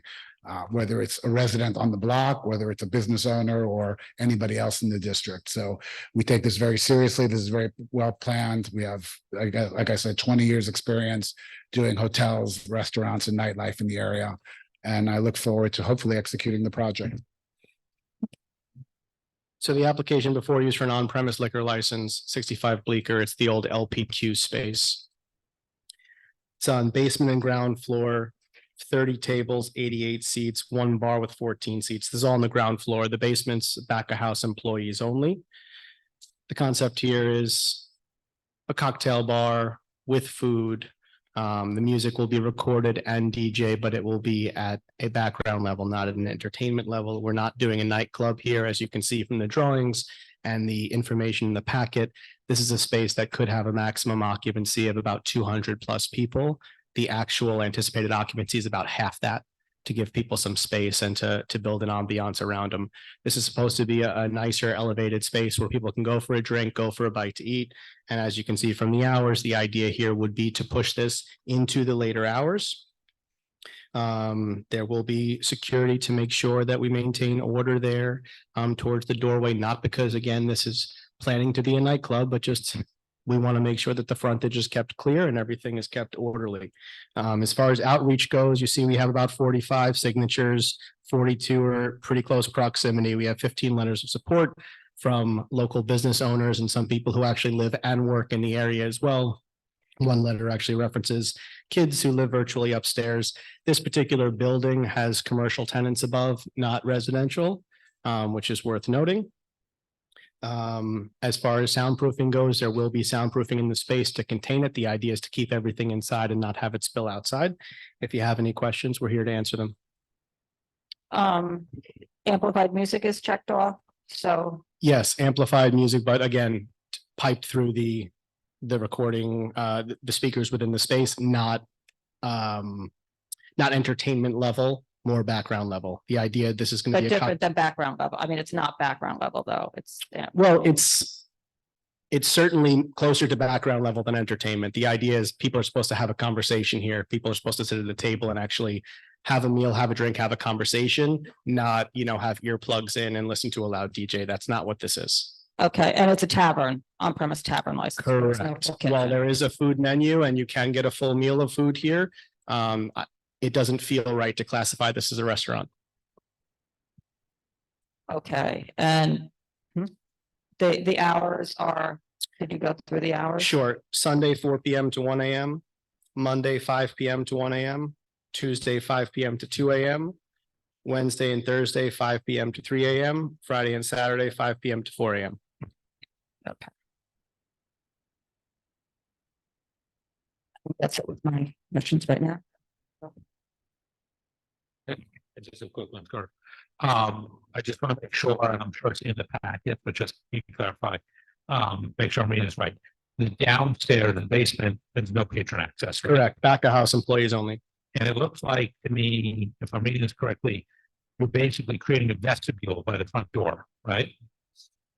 Like the door is going to open in and there'll be a vestibule. Correct. That'll sort of block some sound from getting. Correct. And then I'm seeing this zigzag next to that. Are you putting in operable windows? I don't believe there's operable windows planned here at all. Okay. So it's fixed facade. No operable windows. No. Good. Thank you.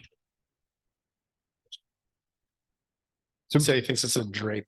So I'd reached out to the co-op board presidents of all the surrounding buildings and no one had heard of your application. I'm just wondering why that's the case. We have all this support, but it looks like it's very selective outreach. And it's not the reason that we ask for outreach, which is to notify your immediate neighbors of your intentions. So I'm just wondering, you guys have. We had people outside with clipboards and petitions looking for signatures. We had people that went around to local buildings, which is how we got the support that we did get. Why specific buildings weren't, contacted, I can't say. If there are a list of people who want to be contacted, Well, the actual buildings that are immediately impacted. People see bedrooms overlook if there are people you'd like us to reach out to, we're happy to do it. But they did their best in terms of outreach. Right, I mean, it's just a little surprised because that's who you outreach to on that. And I'm also curious, I mean, this area obviously has a lot of late night establishments. And the area, as we've repeatedly heard in the neighborhood, I live in the neighborhood, you know, people are looking to support the daytime operations, but this application doesn't really contribute to that. And I think that that's something that you know, should be addressed. And as far as you know, the most of these signatures, when I'm looking at this, most of these people are not immediately impacted. They're all a little bit away and there wouldn't be any direct impact of having cars stopping under their windows, having a destination cocktail lounge that's open late. And I think that the issue here obviously is everything that's happening after 11 p.m., not necessarily what's happening before that. And it seems to be the general focus of most of the application for most of the nights of the week. And I'm just wondering if you guys could address that and speak to those issues. Yeah, so I mean, as I understand it, you know, this is more of a late night focused space, obviously. If there's a need for daytime activation in the neighborhood, I'm sure that's something we can talk about and see if there's a way that makes sense, that we can operate during the day. And if we could serve the people in the community, we're happy to do that. As far as people who are impacted, like I said, they did the best they could to get as much outreach as possible. If they missed some people, we're happy to circle back and try again to try to hit the people that this impacts the most. And these are the hours that you need, right? I mean, the 4 a.m., the 3 a.m., the 2 a.m., this is. Those are the hours that we'd like. Okay. Does anybody else from the committee have anything before I go? Are you on the corner of? Are you close to a school? Is there the little red school across from? What are your questions? Between Broadway and Crosby. Oh, no.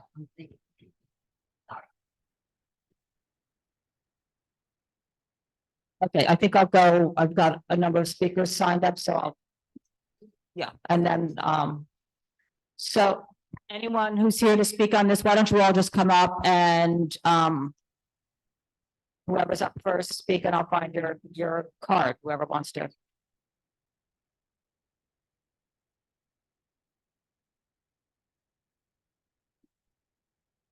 Just somebody come up and state your name and I'll find your card in here. Hi, I'm Jill Plattner. Okay. How are you? Your name in front of me, so. Okay, go ahead. I'm a resident in the neighborhood, right on Bleecker and Crosby, have been for over 35 years.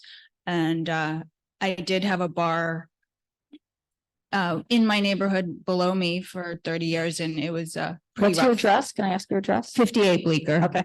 But anyway, it's not, I just don't think it's right for the neighborhood now because we've actually just transformed the neighborhood into incredible retail stores and an amazing cafe. And we have this amazing shoe store that has like a lovely vibe and Saba. Yeah, exactly. So, and we three businesses have been kind of really trying to clean up the block and battling people peeing and all like, and just really trying to keep it clean and really nice. And to me, anything that's alcohol related, that's a later night thing, like after midnight, it just, people are going to be on the street. We're going to have like cars waiting outside and like drunk people. And it's just not, I don't think it's great for the community. It's certainly not great for our businesses either, because it's a later night business. So that's it. And just to clarify, you not only have your business there, you also live there as Correct. well and are a landlord of other retail businesses. Correct. Yes. Thank you. Thank you. I'm Stephanie Kim. I'm going to read a letter from our board that I wrote. Dear community members. Just do me one favor, tell me what board this is. I will. My name's Stephanie Kim and I live at 7 Bond Street. And I'm representing myself and the board of 7 Bond Street. We have 20 units. I've lived there for 25 years. I've been on the board for 25 years. And our building shares an alley with this location. And we are catty corner from the proposed bar in the beautiful Sullivan building on Bleecker. From my bedroom and living room window, I can hear the noise from Bleecker Street. I am opposed to the 4 a.m. bar on my block. I have 2 primary concerns: the noise at 3 and 4 a.m. The trash left behind is the second concern. The hours proposed by this liquor license suggests Wednesday and Thursday, 3 a.m., Friday and Saturday, 4 a.m. The Bond Zero and the Bleecker bar that just opened, to my surprise, they both close at 2 a.m. The noise of the people and the traffic leaving the bar at these late hours concern me. It was not too many years ago that there was a bar at Bleecker and Crosby, and I can remember the regular nightly occurrence of screaming women in the wee hours of the morning, sometimes loud elation, other times it was hard to tell if they were being hurt, and maybe I should call 911, so it was hard to sleep. I believe the noise will be a disruption to our neighborhood, which is residential and family. My second concern is the trash. As I walk to school along Bleecker each morning, heading west, the trash left from the bars and the people leaving the bars at night is disgusting.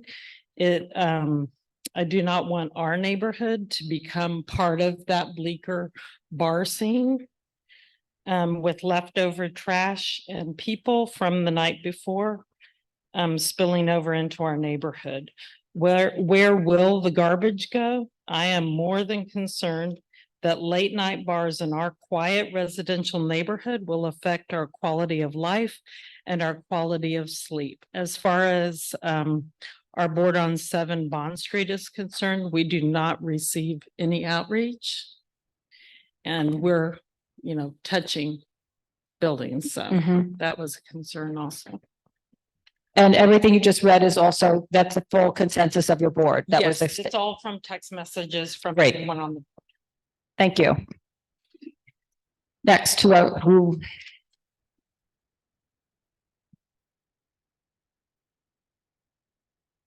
Hi, guys. I'm Haley Khalil, and this is my first city council meeting, so thank you. Community board, welcome. Community board, I don't even know where I am. But I heard a lot of talk about the neighbors across the street. That's me. I live directly across the street. I'm at 172 Crosby Street. My entire apartment faces this building. And I know all the other residents in my building. They're luxury apartments. We pay a premium to live in this beautiful area of New York City. And it's a lot of women, a lot of young women. And for me, my number one concern is going to be safety. Late at night, businesses are open. I love a good nightlife. I'm young. I like it. But there are concerns that come with it. Safety is big. I live alone.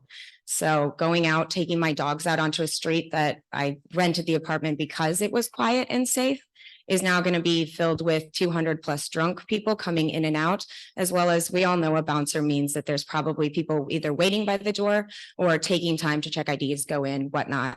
I also tried to do my due diligence, and there's a 500-foot rule for liquor licenses. There are three different areas that already have within 500 feet that already have liquor license. So you have the restaurant Caillou, then you also have Temple Bar, and then you also have Bleecker Street Bar. Those are all under 500 feet from where they're looking to get a new liquor license. And coming from somebody that lives directly across the street, please, guys, we don't want this in our neighborhood. We love daytime stuff, but I'm already dealing with enough calls to 311 about noises and people screaming being so close to NYU. We just kind of need a break here. Thank you so much. Great. Thanks for coming.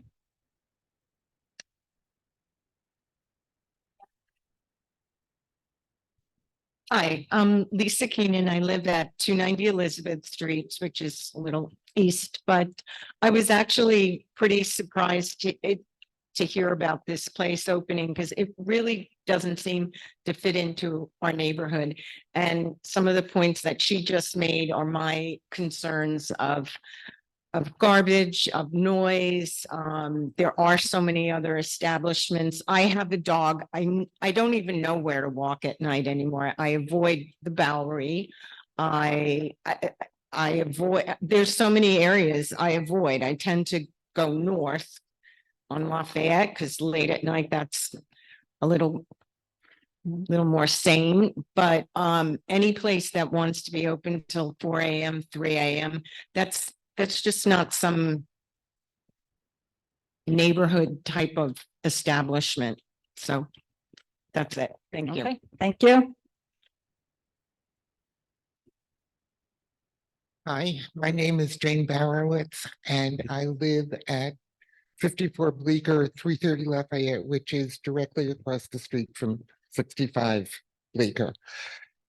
Bleecker is a narrow street. It goes right through east to west. There's a bike lane. There's a lot of commercial traffic. The idea of an establishment with 200 people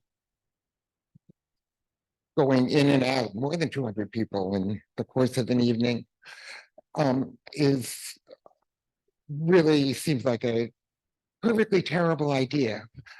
A lot of people live on the street. Our building has 8 floors and 2 dwelling units on most of the floors. 740 Broadway is a residential building. 644 Broadway, which is right next to it, is a residential building.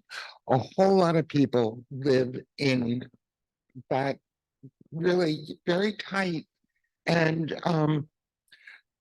working hard to have some community feeling neighborhood. And I cannot think of any worse neighbor than a bar with 200 people and music and people that's happened from other bars using our doorways for things that doorways shouldn't be used for because it gets disgusting.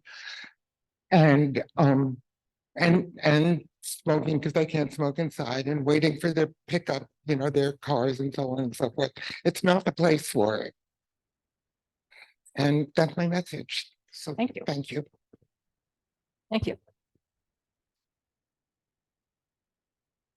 Hi. Hi.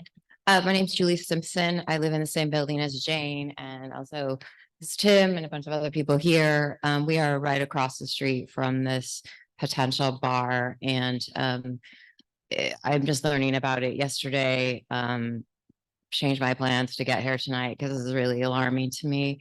The hours in particular, I mean, we won't get a break at all. It's 1 o'clock at night is the earliest they're going to close.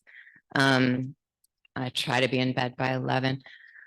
But yeah, just everything that everybody else said just now about it, I totally agree. And I will do anything I can to not have this be in our neighborhood. Thank you. Great. Thank you. Hi, my name's Tim Hines. I also live at 54 Bleecker Street. Some of you may remember me. I live above the Temple Bar. And so we have plenty of bars in our neighborhood. And I had a battle with the Temple Bar when they opened. I live above it. I could hear the music coming through the floor. I became very good friends with the police. I made a presentation to you all here in Community Board too, and you were very effective. And we finally got that under control, but that took 6 months. And now we have a new bar wanting to come into the neighborhood. The Temple Bar, I believe, capacity of 50. We're now looking at another 200 people right around the corner. Also, just a note, Slowware, as far as I know, on the corner also has a liquor license. So we have plenty of places to indulge and drink alcohol already. And so now we're going to have another establishment with 200 people spilling out on the street. Even it is now the Temple Bar has tried with velvet ropes. It's specifically prohibited in their liquor license.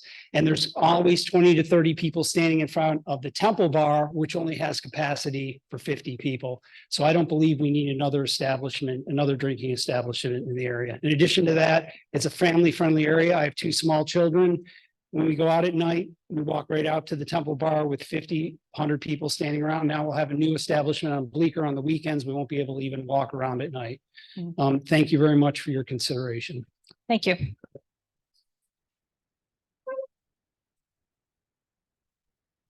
My name is Ed Finn. I met all of you over COVID, over the Bleecker Street Bar situation. I'm on the board of 644. Nice to see you all in person.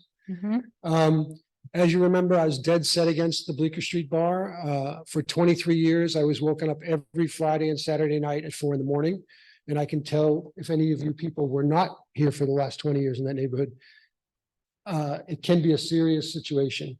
The sense of the board, as I gathered today, because we just found out about this last week, is that, and it may not be possible, I understand from what I've heard, but we'd like this to be delayed so there can be community communication. We were not contacted by the applicant, and it sounds like these folks weren't either. So we would like to have it wait a month and see if we can work some things out.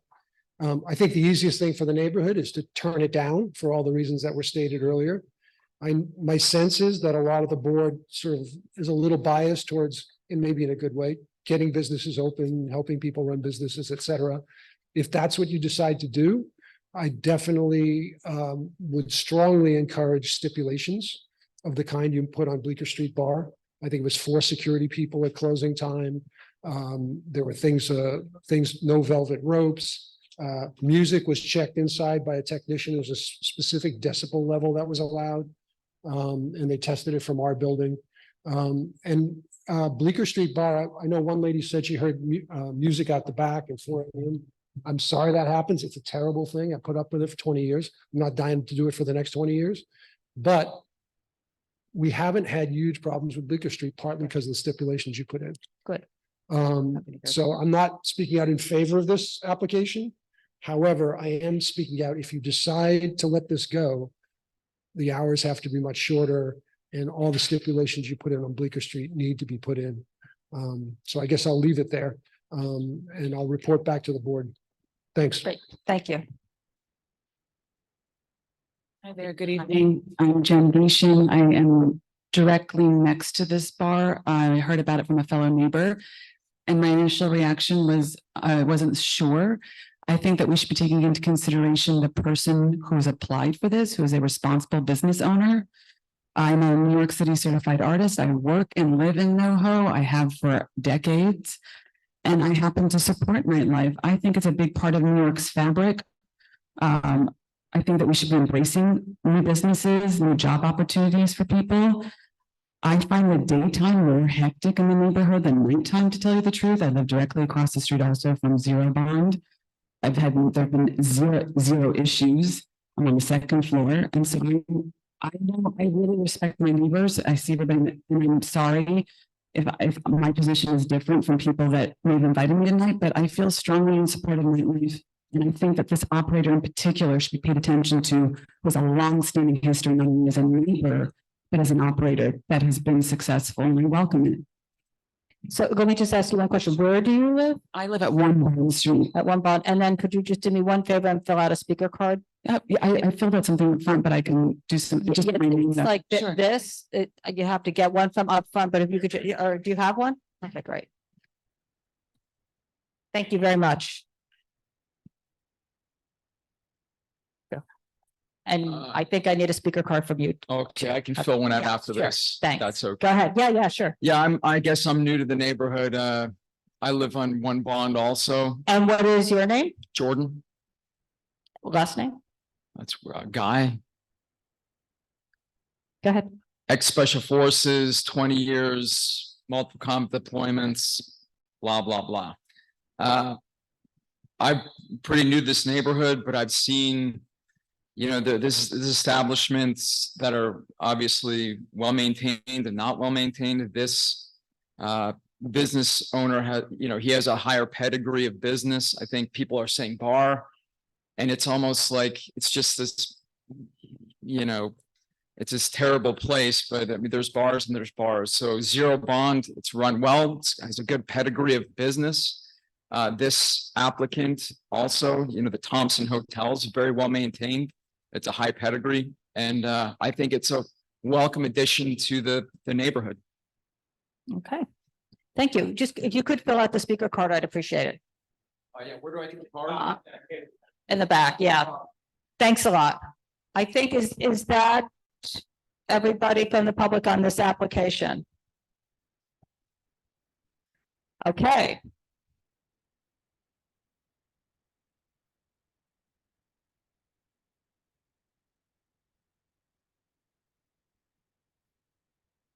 One thing that's abundantly clear to us is that the outreach was wildly insufficient here. So if it's okay with the board, I'd like to withdraw this application. I'd like to work on some real meaningful outreach and come back and see you guys in the future. Okay, so you're gonna withdraw it, not let, you're gonna withdraw it. Is that what you said? Like withdraw, like not file this with the state until I come back and see you guys again. Okay. Another thing, I don't know who your security company is, but one of the baseline things is getting the right precinct. Oh, I don't know who they are either. I don't know, but I'm just, They're not in the 6th precinct. Captain Tyger. Okay, so maybe they gave us the wrong thing, but whatever it is, look, the outreach is a big part of this, Yeah. and if the right people weren't contacted, then that's a problem as far as I'm concerned, and I'd like to rectify that problem. Okay, great. I'm not saying that means we're going to come to an agreement, but at least I'll know that I did my job to make sure we talk to the right people. Okay, and you'll send the office something. Yeah. To come back, perhaps you could bring the security that you're going to have, the specific security and the I have the crowd control and vehicle traffic patterns, and also security for the ladies' room and the men's room. You'd like security in the bathroom, is that what you're saying? Okay. Someplace. You'd like to know what it is. Yes. Okay. Okay, and if you need any help with the outreach, contact the officers. We have Yeah, the names, so that just would be let us great. know if you need the help with the outreach. Yep, I've already started the conversations in the room and we'll be in touch with the board as well. Okay, great. All right, thank you. Thank you. Okay, give me 1 second. The next application is going to be 130 Bowery, OPCO Tenant LLC.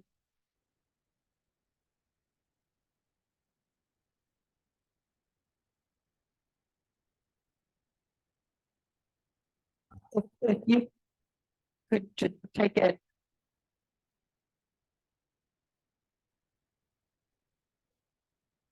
Oh, yeah. Thank you very much.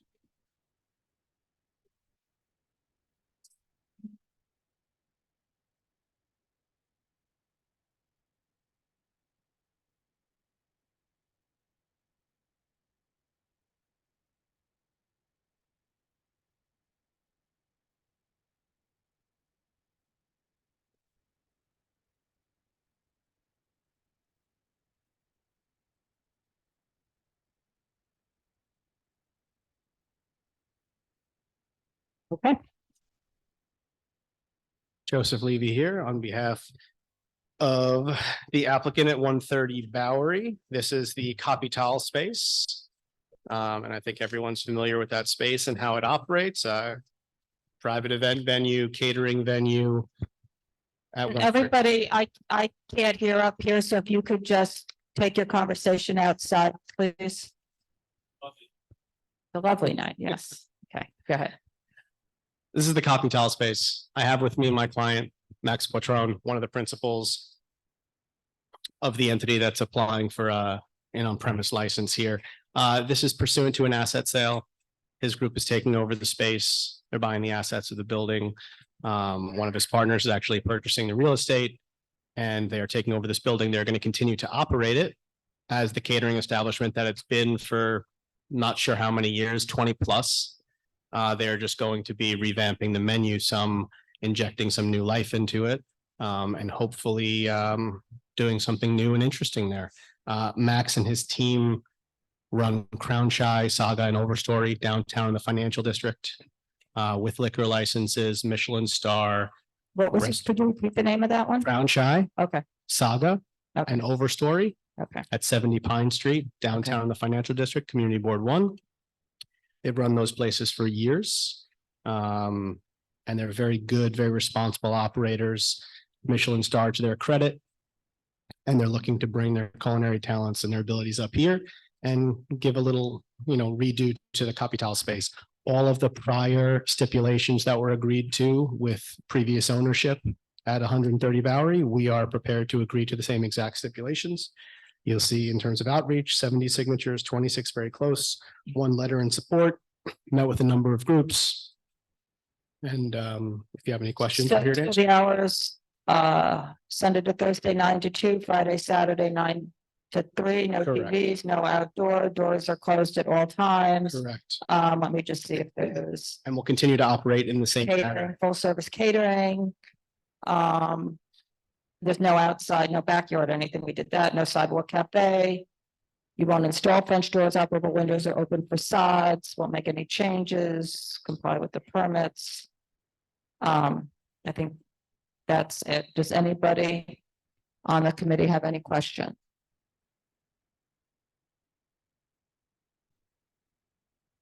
Hi, can you talk a little bit about the entertainment and how often do you plan to have? I'll let Max talk about it, but again, it's a catering venue. Yeah. So people will book bar mitzvahs, weddings, whatever it is. And if they have bands or DJs, that's going to be the entertainment. There's no in-house programming here. It's not going to be, regularly operated as a nightclub or a restaurant or but whatever it is. Thank you. So it's not open to the public for walk-ins. Correct.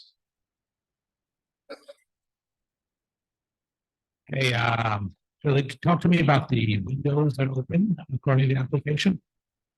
The windows are non-operable at this point. They are. Non-operable. So if that's checked off on there, that's a mistake. Okay, thank you. Big old thing. Yeah. The The vault. Okay, and everybody? I think that does it. There's no patron use of the basement. Do we have anybody here to speak on this one? Yes, Michelle, come on up.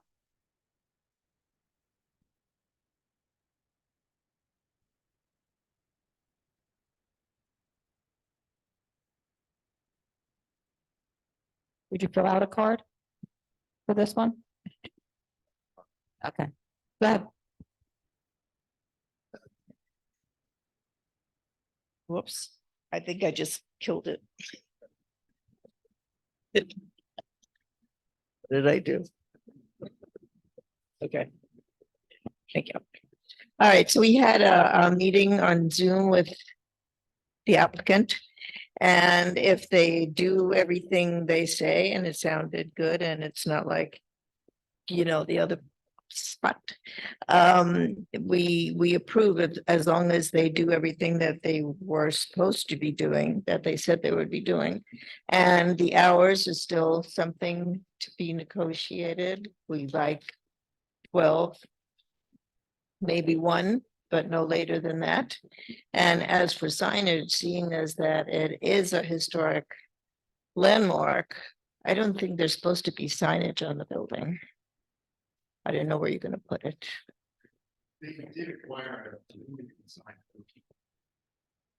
Yes. Where is the illuminated sign in front? It's front, not attached to the building. Yeah, not attached to the building. All right, so, surprisingly, we're members of the Bowery Alliance of Neighbors and the Bowery Block Association are in agreement with this application. You're in, but what about the hours? The previous, it's a transfer application, so they're buying the assets. The previous, And they're buying the. yeah, but the previous establishment there had the same hours, 9 to 2 a.m. Sundays I to know, Thursdays. and they 9 to- tortured the neighborhood, Okay, which is why I'm saying, and I did say that, and they So- had lines around around to Grand Street. Through Elizabeth the Street. lines is what you're saying.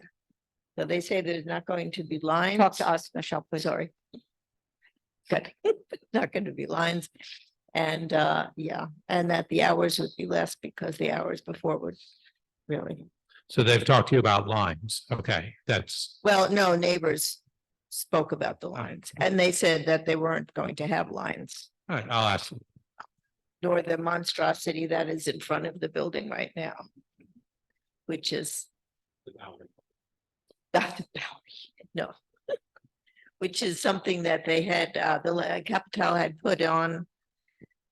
in order to get things up and down the stairs, they put on this huge platform ramp that goes all the way into the street.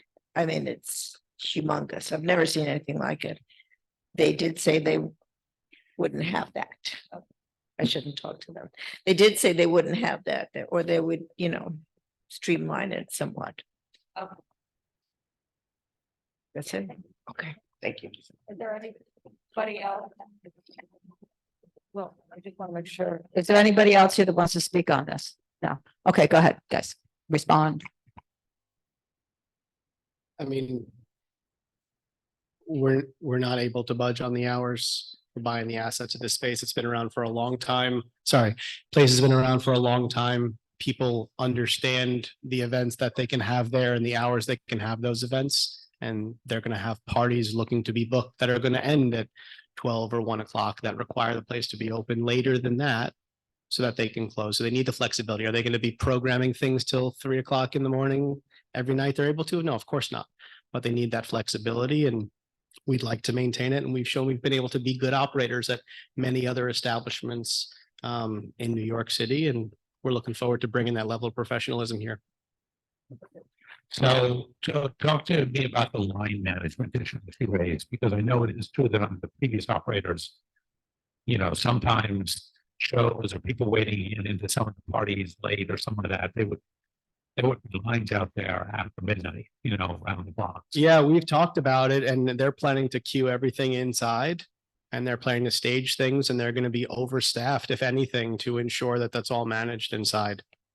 They understand the need to keep the frontage clear. And in terms of the ramp and things that was mentioned, you folks have figured out whatever you have in terms of logistics of getting, you know, staged material in and out and catering things in and out and stuff, right? The ramp is specific for ADA accessibility, and it goes in and out only during event times. I think the current operators have possibly been leaving it out during times where there's not an event. So our intention will certainly be to use it for its. So it's only out when an event is active for ADA wheelchair access, because the building's from Right, 1894 and they weren't right. thinking about wheelchairs. Was it approved? Yes, it was approved. Yeah. Thank you.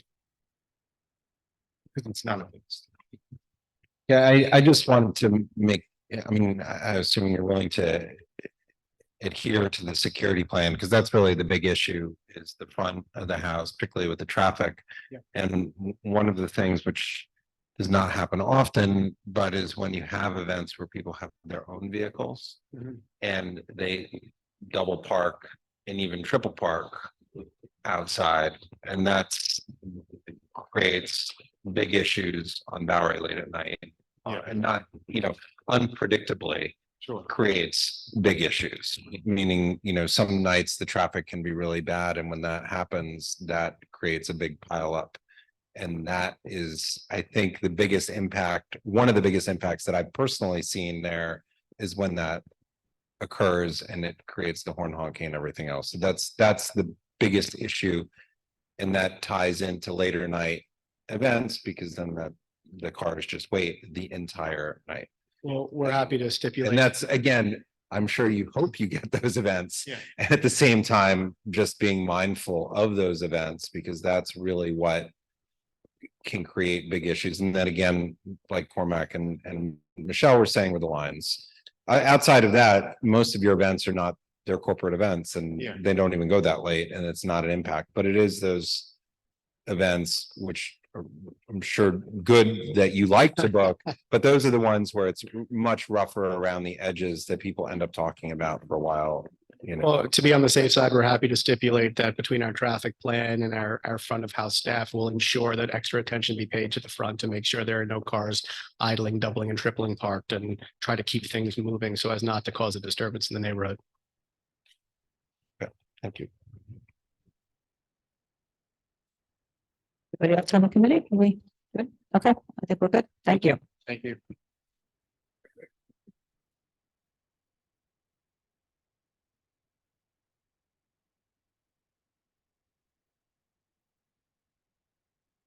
Okay, the next one is going to be Fellini Soho Corp. doing business as Fellini Coffee at 120 Thompson.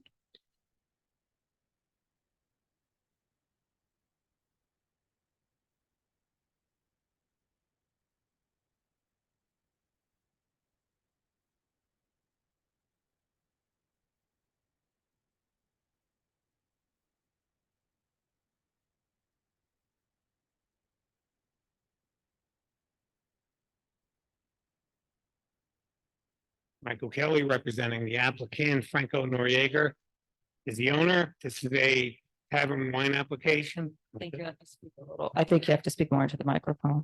There's a tavern wine application for Fellini Soho Corp. Doing business as Fellini Coffee, located at 120 Thompson Street between Spring and Prince, closer to Prince. Place was never licensed and was formerly a hat shop. It closed in 2019 and it was not for rent until Franco took it over. We're a coffee shop in the daytime and we'll turn into a wine dessert bar at night. We have one table with 3 seats and a 7-seat bar and a 300 square foot premise. Probably one of the reasons it couldn't be rented. Hours of operation will be 7 a.m. to 12 a.m., 7 days a week at the latest. Background music. I notified the Soho Alliance and CBBA. Sean Sweeney did answer. And the Soho Alliance is not taking a position. We also submitted signatures of support. We know Franco has had a rocky relationship with the community board in the early days of Baby Brasa. Been trying to make amends by operating it properly. He also removed the street shed in front of Baby Brasa, which I think a lot of people want it done and will not be replacing it. So if there are any questions. Is there a soundproofing plan in this space? Soundproofing. There isn't. Hi, how are you guys? Hi. Nice to see you again. Good to see you. There isn't soundproofing. If it's a requirement, we can install it just because we are doing the renovation now. The building has brick walls on three of the walls. They're pretty thick. We know that because we had to cut one piece of the wall and it's about like half a meter. So it's a very thick wall. But you guys want soundproofing in the ceiling, we could do that, no problem. And the occupancy is 10. Yeah, it's a residential building though. No, So you- you got, I mean, it was a hat shop that didn't have, that didn't have background music. That building also has a restaurant called Milady. And also has Vesuvio Bakery on the other side of the street. So it's just like a very big corner building. You'll install the soundproof? I can install, yeah, that's a requirement. So, okay. The other important thing that I want to mention is that we currently have a location in the West Village and we're serving the cheapest coffee around. So it's a good thing for the neighbors. I mean, we start like our espressos are $2.75, same as our Americanos.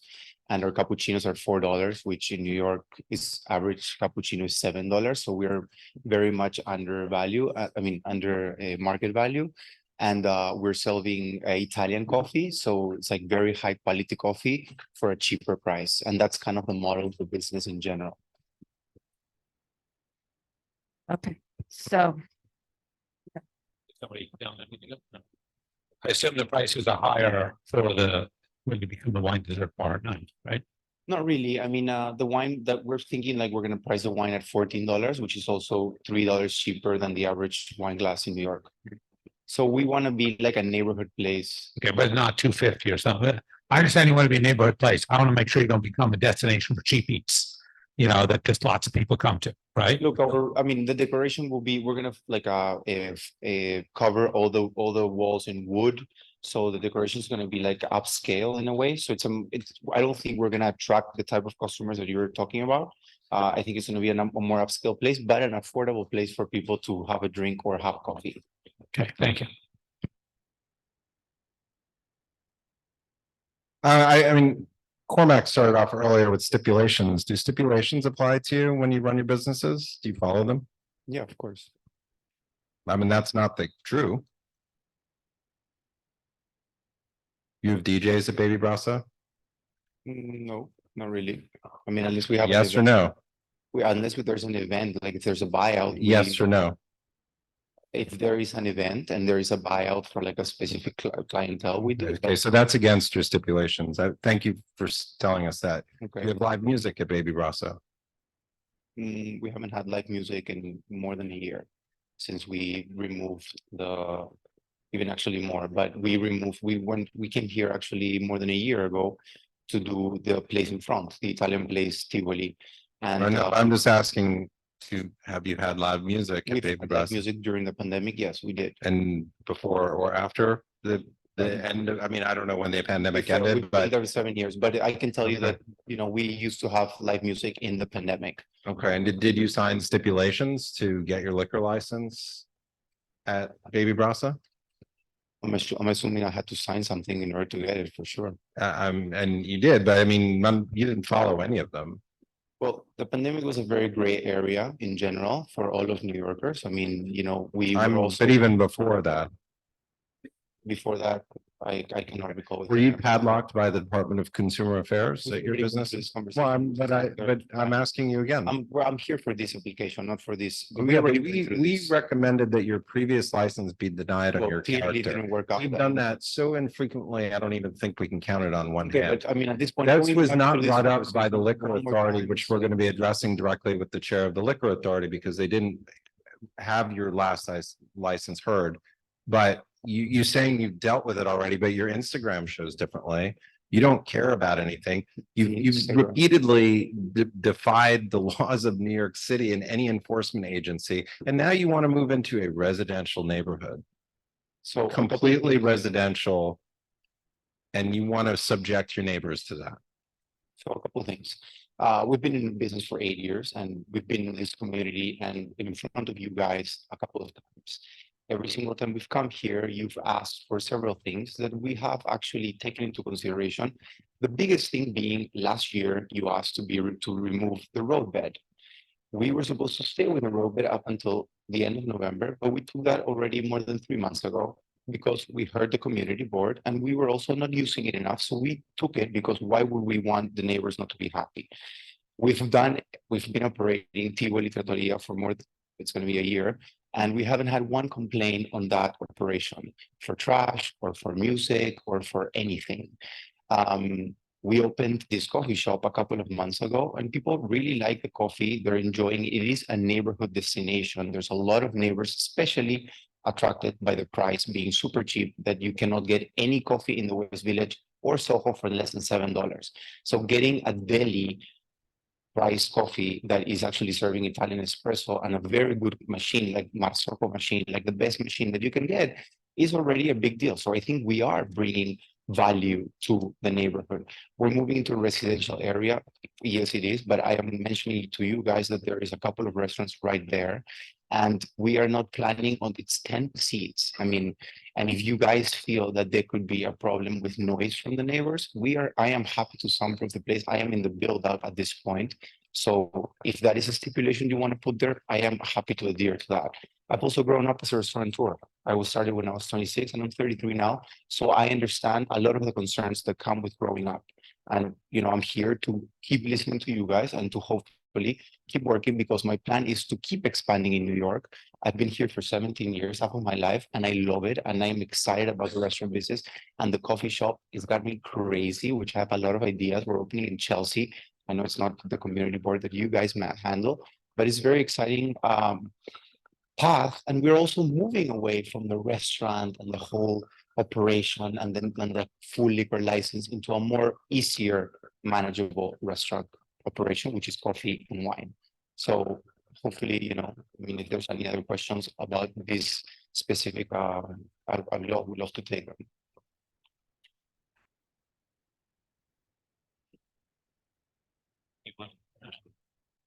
I just do want to talk for a minute about the soundproofing.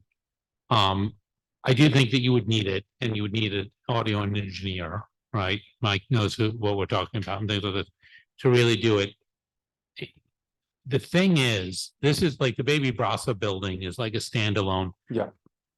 these older buildings like this, even you have quiet background music, it can travel. It travels up, it travels through the buildings.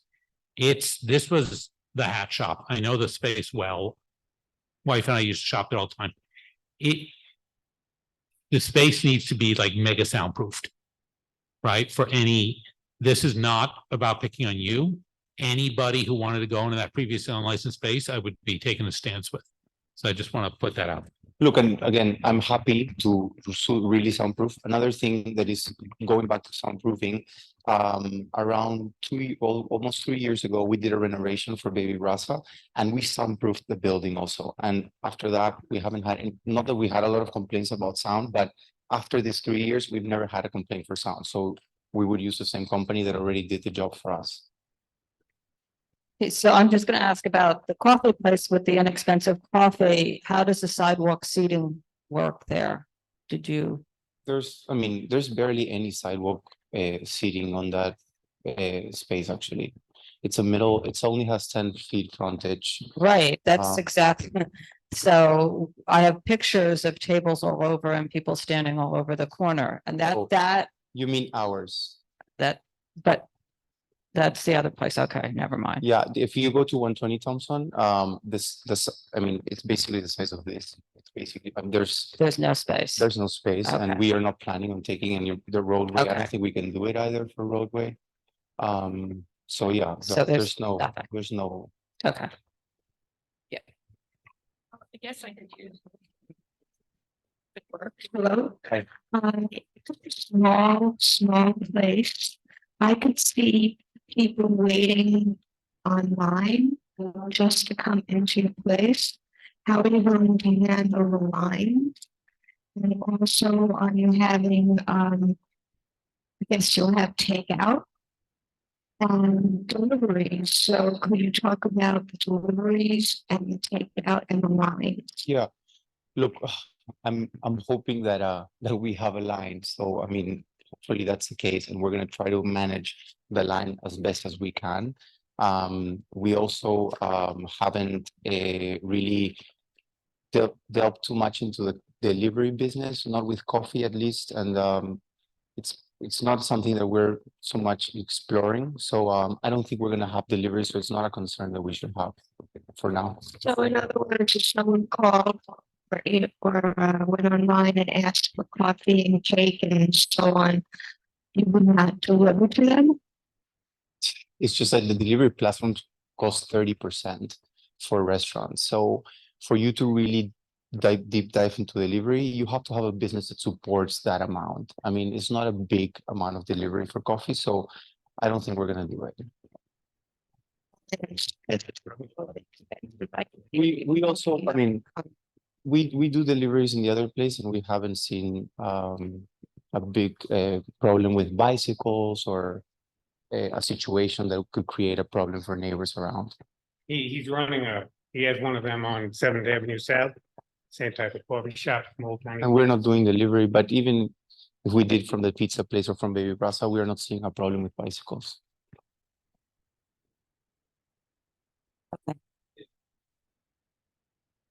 I'm just curious too, when you're looking at spaces, did you look at like any previously licensed locations and things? Because we're just having what is in my history with this board an unprecedented number of people now trying to convert previously unlicensed locations, and we have a crisis in the neighborhood of losing retail and retail spaces. I'm just wondering, like, did you look at any spaces that that had been previously licensed that were, because are there none available? Like, how do we end up here? We looked at a couple, for sure. Most of the ones we looked at, and actually, I think I have to say all of them were unlicensed. There were a lot of places that used to be fashion stores and are now either coffees or just different types of businesses. So we did our research, but we like the space. It's a small space. It's easy to operate.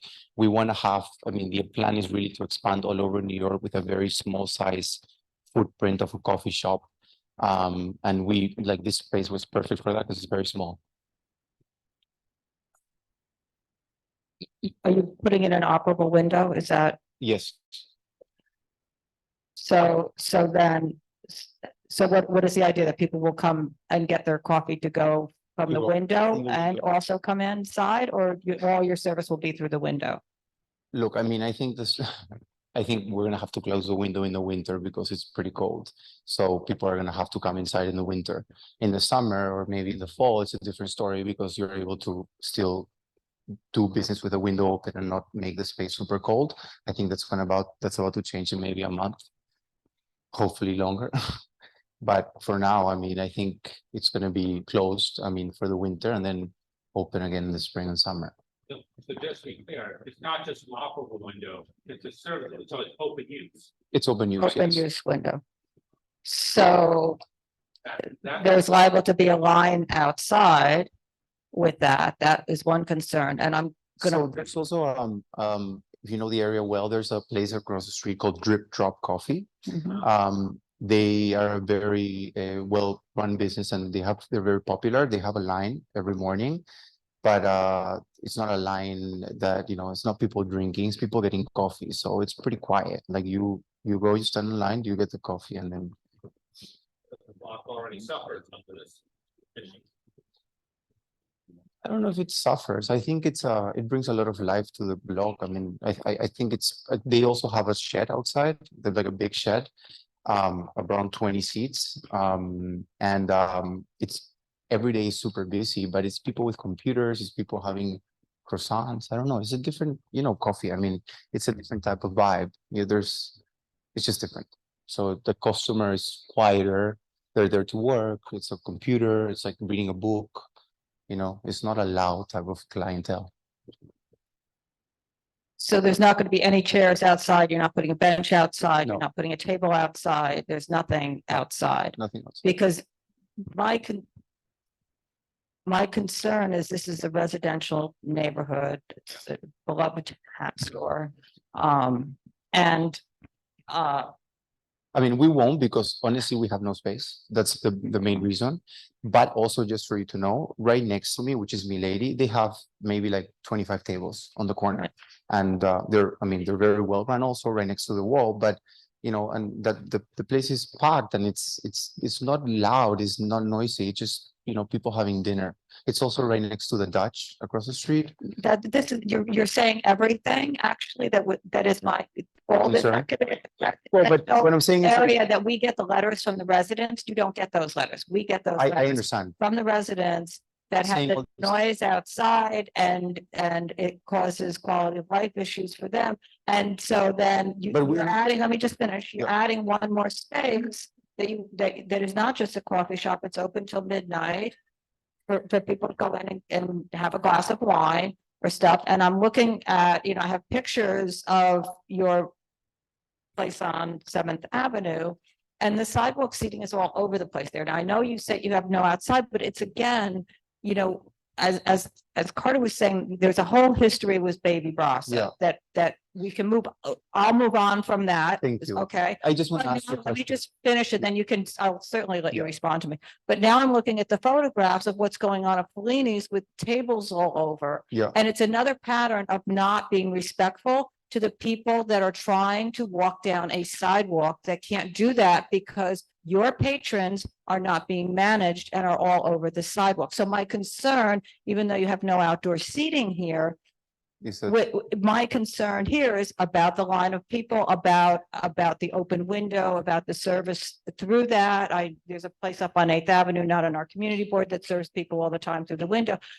With this kind of pattern of what's going on the outside, because your 10 seats on the inside, if you put soundproofing in, probably are not going to be disrupting people, but the Right. crowds that you draw and the lack of supervision outside is going to be a problem. And I understand. and Fellini's is new.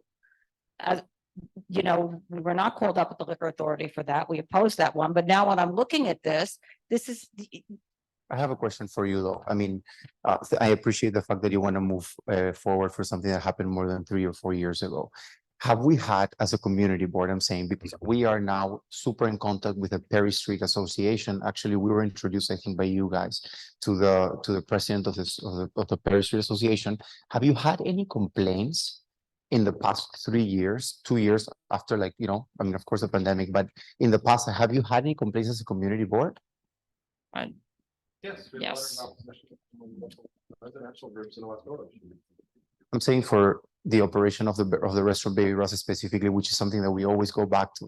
But I'm talking about now, yes, I mean, I'm talking about your new coffee shop. Okay, but do you have any complaints for the coffee shop?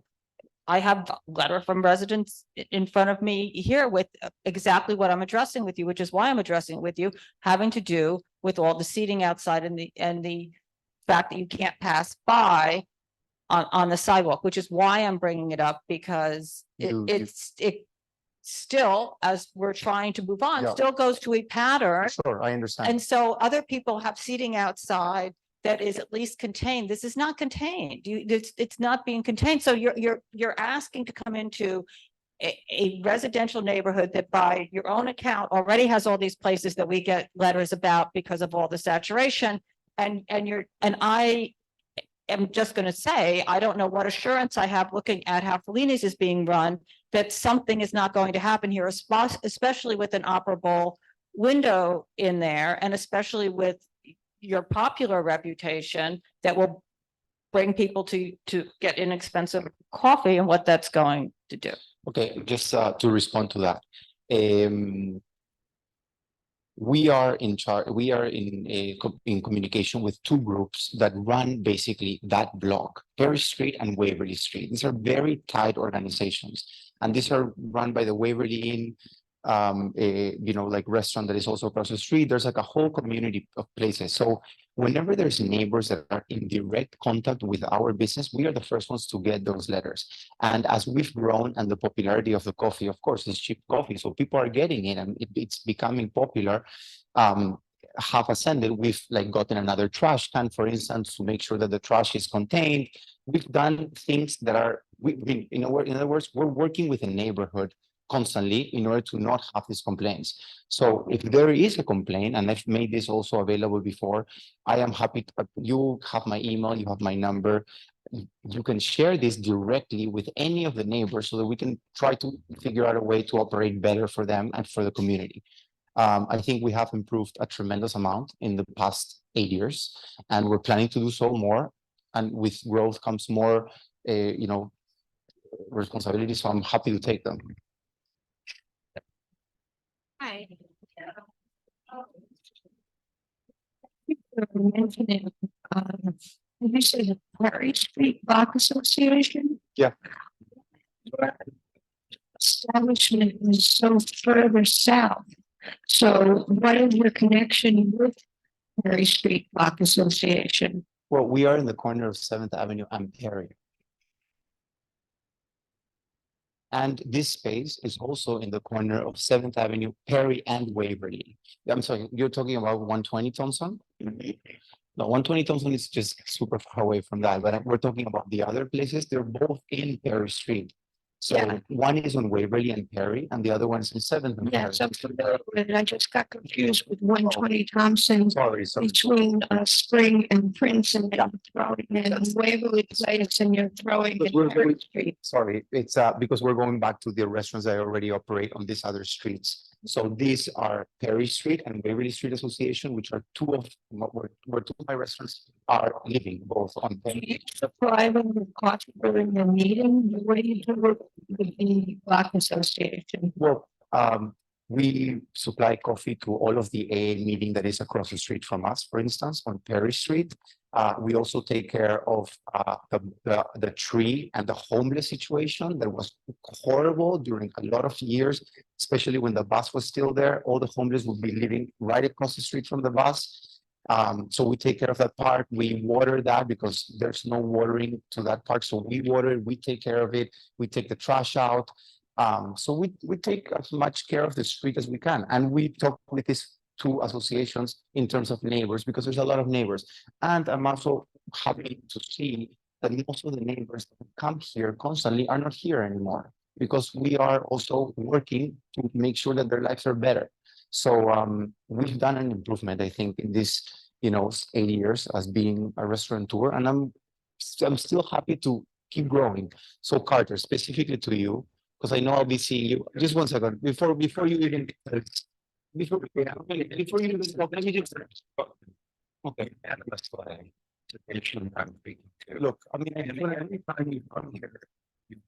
But I'm not apologizing anymore. I'm not because you've already told me you're still. But I'm telling you right now, you don't care. Look, what I'm telling you right now is the same thing as every time. What I'm telling you right now is that hopefully this will be.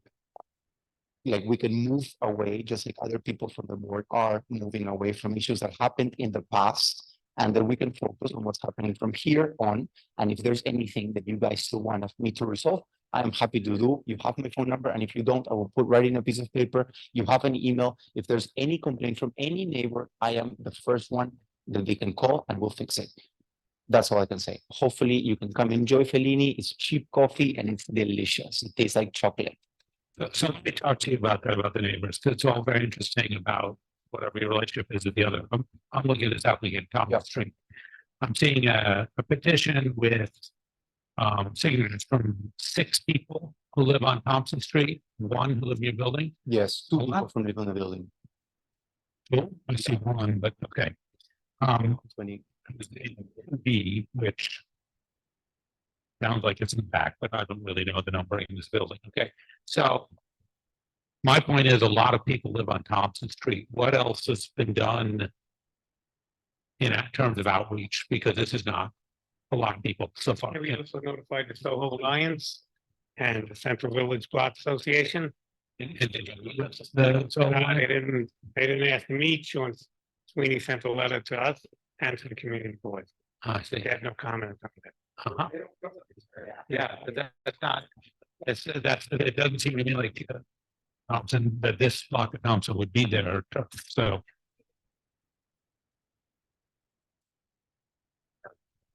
Let's go. We have people from the public here, so let me go to the members of the public. I have James Robinson.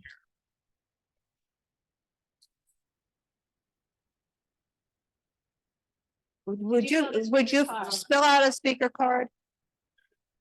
Well, you need to fill out there's speaker cards in. Yeah. Yeah. Speaker card, they're in the, you can speak and then, yeah, maybe she should just, you know what you can do, if you don't mind? Speak first, yeah. Everybody stay here. I'll go. Okay, go ahead, state your name and go ahead and Hi. speak. I'm James Robinson. I live at 120 Thompson Street. My apartment is directly above the old hat shop. I used to hear music from the hat shop, which was not offensive. I was friends with Linda, who owned the hat shop. I used to work at Peter Herman, which was the bag store for 20 years next to Linda's store. So we were very active in our little community there. It is a residential building. I hear the noise from the ladies from my window every day, every night. So the noise from the ladies is a problem, and that's the noise coming from the sidewalk. The other problem with people being on the sidewalk is people smoke. The smoke from cigarettes goes directly into the air conditioning in my apartment. I come home from work. If I leave my AC on during the day, my apartment smells like a pack of cigarettes. And that's from people standing outside smoking from the ladies. I'm not interested in having a bar directly below my apartment. I don't care how much soundproofing they're going to do. I'm still going to hear noise. I'm also concerned about the constant smell of coffee.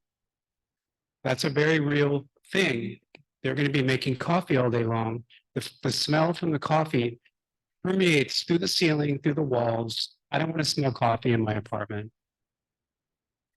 In terms of outreach, no one has been contacted in my building about this at all. I found out about this yesterday, which is why I'm here, and I'm completely alarmed that someone else wants to open another bar in our neighborhood. We have so many, we don't need another one. We could use a laundromat, we could use something else. We don't need a bar. Even if it's a coffee shop that turns into a wine bar at night, not interested. The noise from people standing outside talking, you can hear it. The sound bounces off all the buildings. It's just not what we need. Thank you. Great, thank you. Thank you for coming. Peter? I can't, what is the last name? Gibson. Yeah, it is Gibson. Okay, that's what I. Go right ahead. Hi, I live at 172 Prince Street, so this is immediately across the street. And and to be honest, I have no problem with the concept, coffee, although beer and wine in the evening. But what I have serious reservations about is the operator. So as you well know, anytime you walk up 7th Avenue and look at Baby Barisa, it's an absolute nightmare. So it's my concern that this operator does not follow the rules so that they could tell you that they're going to do X, Y, and Z, but I just don't. So, if you look at the photographs of what's happening in this area. Yeah, we had. Right. We had that photo. Yeah. Thank you. So I guess that's my concern is that the operator will say that they're going to do X and then they do Y, and it's a huge problem that has to be unwound. Great. Thank you. That's okay. Yeah, you can finish when you're done. Go ahead. Hi, I'm Kate Herputlian.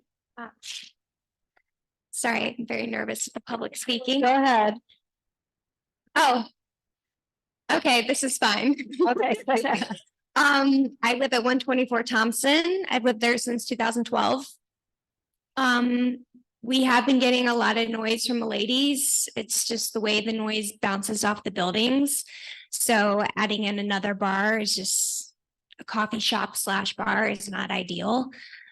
We also have the deli that's coming back in that's going to be open 24 hours. So adding 2 bars across from a deli that's open nonstop, I just don't think it's creating the best environment. It is a residential neighborhood, as you said, and we are pretty oversaturated. We have 6 coffee shops all within that one block. I don't know why we need another one. But mainly it is the noise issue. We have a lot of noise at that corner. So thank you. And I appreciate all of you. Thank you for coming. I'm waiting. Hello, my name is Celeste. I live at 120 Thompson Street, apartment number 1. So I'm right above the lot in question. My concern is I work from home during the day. So, even if it's not just a problem with a wine bar at night, throughout the whole day, if I'm hearing music constantly from downstairs, that disrupts my work. It disrupts everything I moved to this block to accomplish.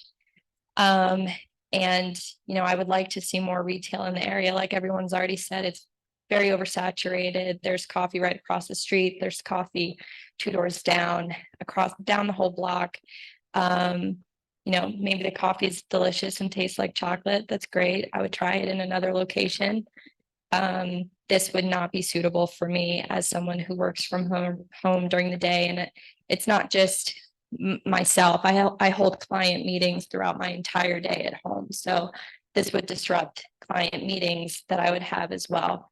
In addition to that, just the noise being directly above it, after work, if it were only during working hours, that would be one thing in itself. And then afterward, if they stay open until midnight and I can't get enough rest, and then I wake up again to more noise after noise, it's completely disruptive to my day. And I would have to look into what my lease entails and whether it would be worth staying or breaking it. And then that would become the property manager's problem with having to fill that spot and telling them you're directly above a bar and the last tenant moved out because of this reason. That's all. Thank you. Thank you. Okay, I think that does it. Did you? My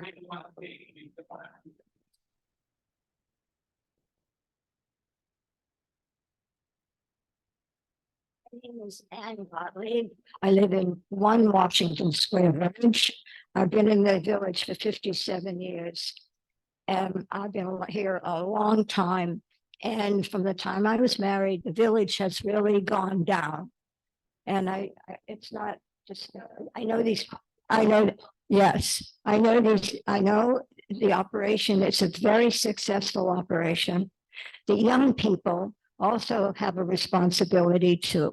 And it's a type of person that goes to this enterprise that also makes it difficult. Now, I don't know, you don't have complete control of young people today that come after work and are chattering. They only think about the person that's opposite them or whatever. And an enterprise, you have to think about how to change an enterprise so that it's acceptable. And that's what this young man has to do. He has a very good product. He really does. And I really think maybe his coffee is better than many. So it just that something has to change in the presentation. That's what it is. Thank you. Thank you. I just really want to quick to say to the I spoke to the super Manus who gave us access to 120 Thompson, and that's why we were able to speak to some of the neighbors. We of course didn't get to everybody that was in the building, but we went there 2 times, and we were there with a heavy pouring because we had to get the signatures in time, and we had like 4 days of like very heavy rain. And we were there and we were able to speak to a couple of the residents, which are excited about cheap coffee because just like the neighbor said, there's like multiple coffee. There's like Blank Street coffee, there's like Colombe, but everything is around $7. So they're also excited to have a $4 place because we also offer a membership that is $50 a month and you can get unlimited coffee. So if you get it every day, it comes to like around $1.70. So, I mean, it's also great. Anyway, those are my things, and I appreciate your time and your space, please. Mike? So talk about a point about it being a bar. It's not going to be a bar. It's a wine bar, dessert. Somebody's going to come in and have a glass of wine or 2 glasses of wine at the most and leave. So it's not long-term stays for anybody. It'll be in, out, have dessert, maybe after dinner, and then they're gone. Coffee, Okay. different story in the morning, but a coffee shop is a coffee shop. Okay. Think that does it. Okay. Thank you. Thank you. Okay, the next one is going to be, let's see, 1 second. Oh, no, you had to be here. It's okay. Okay. Okay, the next one's going to be L Pride on behalf of an entity to be determined 204 Elizabeth Street and then 202A Elizabeth Street.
Good evening, everyone. My name is Benjamin Corngut. I'm the attorney for the applicant.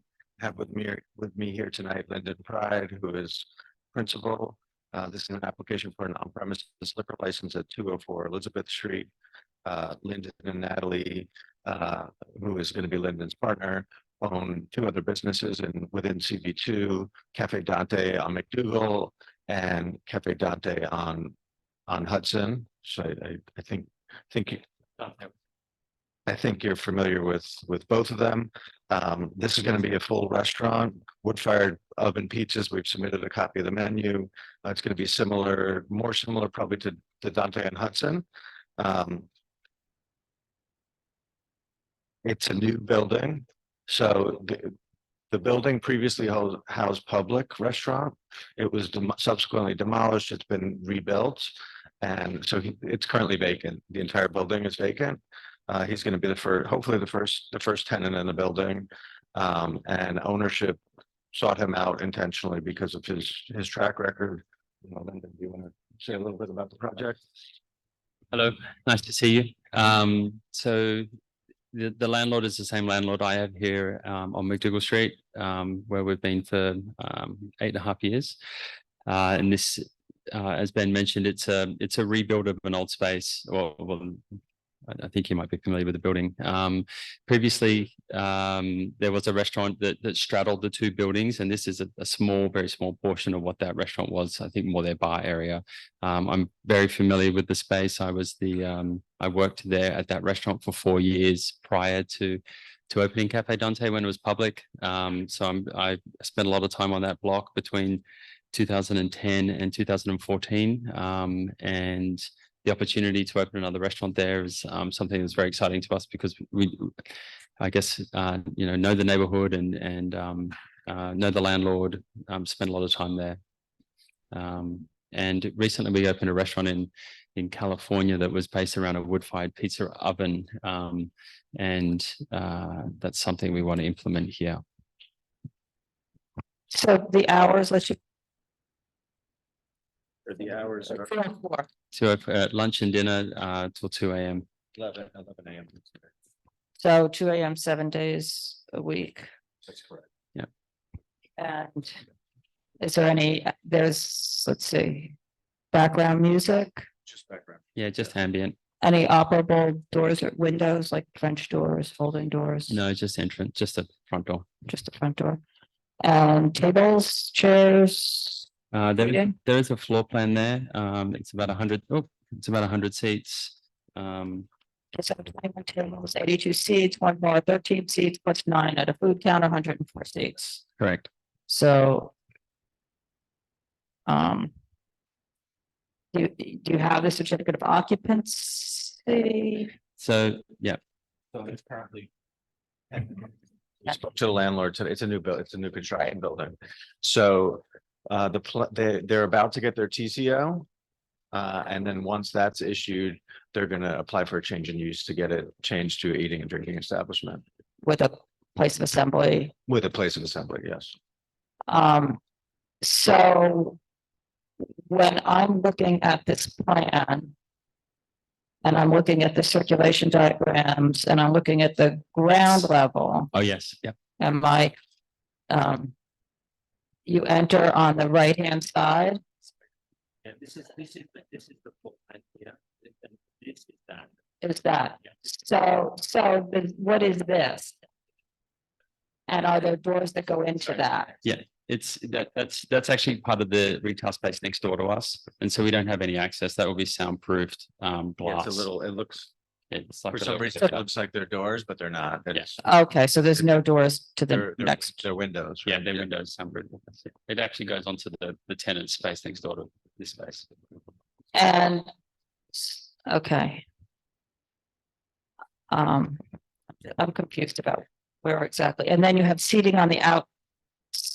Yeah, we sent over the outdoor amendment late around midday today. Yeah. So it's going to be 4 tables, 16 seats. And on the sidewalk by the entry. Yeah, on either side of the entrance. At the entrance and closing outdoors at 10 p.m. 10 p.m. 4 tables and 16 seats.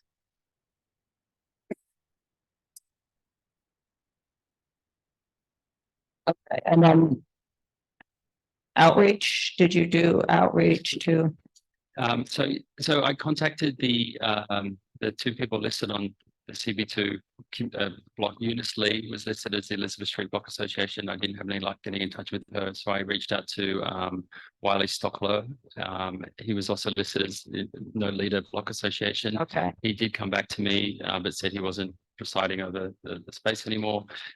We spent time sitting outside the venue over the last 2 weekends, talking to neighbours, and also sitting in the with my kids in the Elizabeth Street Garden, talking to some neighbours. I met a neighbour here tonight. So we have signatures. I've struggled to get in touch with a Block Association member in that area. I mean, if you could point me in the direction of somebody, I'd be happy to talk to them. But Yeah, okay.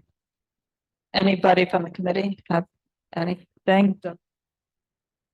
I know we're not talking about Cafe Dante on McDougal Street, but you are associated with it, yes? yes, correct. It is a madhouse. All the seats are all over the sidewalk continuously during day and night. I pass it many times. I have children and I have a friend in a wheelchair. We cannot pass by. And the waiters are so nice and they're so kind, but they have to navigate going from the restaurant to the sidewalk cafe. And it's almost like they're playing like a PlayStation because they have to walk around and go around all over the place. And I am afraid that there is going to be a collision, and there was almost one with my little boy. And he started to cry, and the waiter was so kind to him. So if you're having 16 seats to this place, what's your configuration going to be? The big challenge at Cafe Dante, and we've been very sensitive to that, is the scaffolding that's been put on that sidewalk. The scaffolding, it's not about the scaffolding. It's about all the seats and people sitting. Sometimes you have 5 people sitting together or 6 people sitting together, and the chairs are pushed one way and then the other chairs are pushed the other way. And it's almost like the patrons and matrons are exploiting the sidewalk for pedestrians to pass through. And you get dirty looks. It's not, your fault when it comes to dirty looks, but you cannot pass through. You have to shimmy or you have to go into the gutter. I would note we're not applying for roadbed seating here, so. But it's still the sidewalk is what people are. Yeah. Yeah, no roadbed. We removed the roadbed from McDougal Street as well.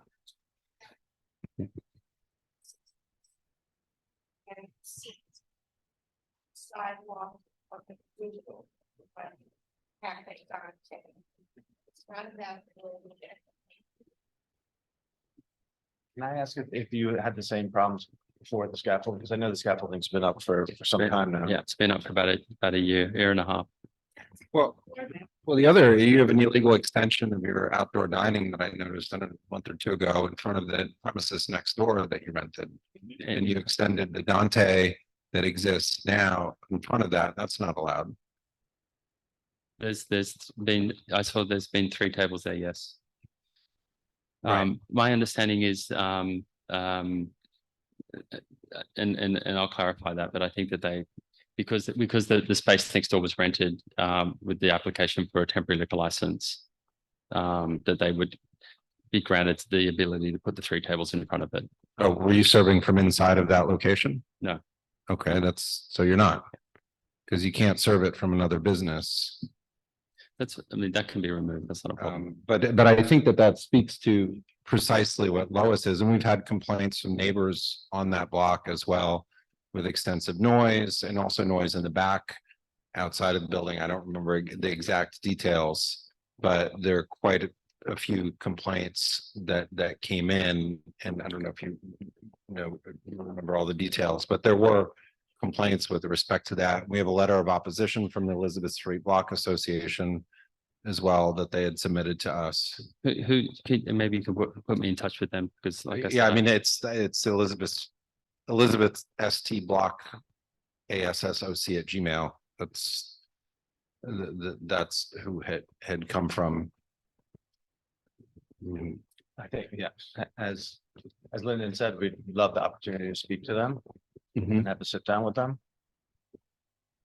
Because I think that, you know, everybody is very concerned because previously, I don't think that you could put tables and chairs out here before, but there's a lot of concern and there are huge problems in the area of oversaturation, everything. This is a new application. There may have been something there before, but this is a new building, new licenses have been issued in the area. You know, it's not under any grandfathering protection or anything else. So it's subject to all the same issues. And I know that we've had people who were behind this location. It came to us recently when there's another application with concerns. So I mean, there's a lot of issues here that are much better off if they're resolved. I mean, and we can't force anybody to come to you, but that clearly they heard about this application and they responded to us. I don't know when you reached out to them or when you emailed them, so I have no idea. But those are some of the concerns that I had. Can I ask, did they have specific objections or was it just to this place existing? Well, I think it was just with the whole overall area. And they had submitted to us, you know, recently a whole other letter with a tremendous number of issues in the immediate area. Just in the general area. Yeah, but also there's a specific letter of objection to this application. It's also that the impact of the open restaurants, you know, program has had on this immediate block, that there are already too many, that adding another licensed establishment is much more noise, that the entire area, forget the 500 feet around there, the entire area has too many licenses. So there's a lot of issues. And so we spent an extraordinary amount of time on another application that was here just in the past, I don't know, was it 2 months ago? Was it 2 and 3 months ago?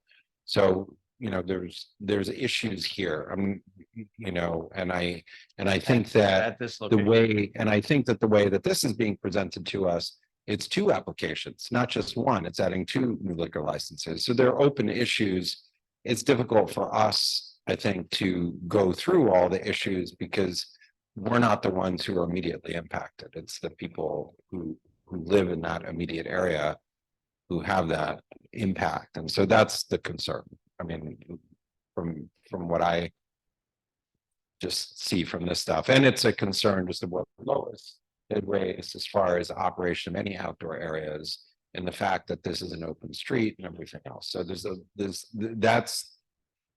Lois, I think, did a very good job of explaining what the concerns are in McDougal, and that by virtue of that, it's just having 2 places next door, even just, you know, using the space in front of the other, cross-serving. I mean, that's not supposed to happen. So those are. Yeah. Just to touch on that quickly, there will be no cross-serving across the 2 places. You're gonna have separate kitchens, separate food preparation facilities, separate staff.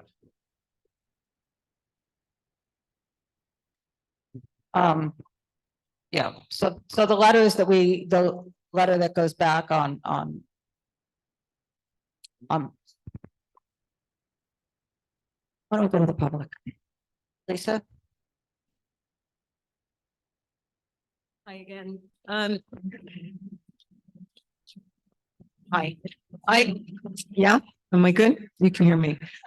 I live at 290 Elizabeth Street and I'm very familiar with Elizabeth Street all the way down south. And first of all, this is the first I even heard of this. So there's been no outreach because I think there would have been more people here this evening, but the neighborhood is overwhelmingly oversaturated. And if this location, first of all, they have Lovely Day next door to them. And I'm told, because I volunteered at Elizabeth Street Garden, that Lovely Day later on has some sort of club-esque, I don't know the details, I can get them at night. And it's loud and it's boisterous. And also when they close the street, they take over. It's not only their shed, they have tables all the way on the other side of the street. So they're taking advantage of that.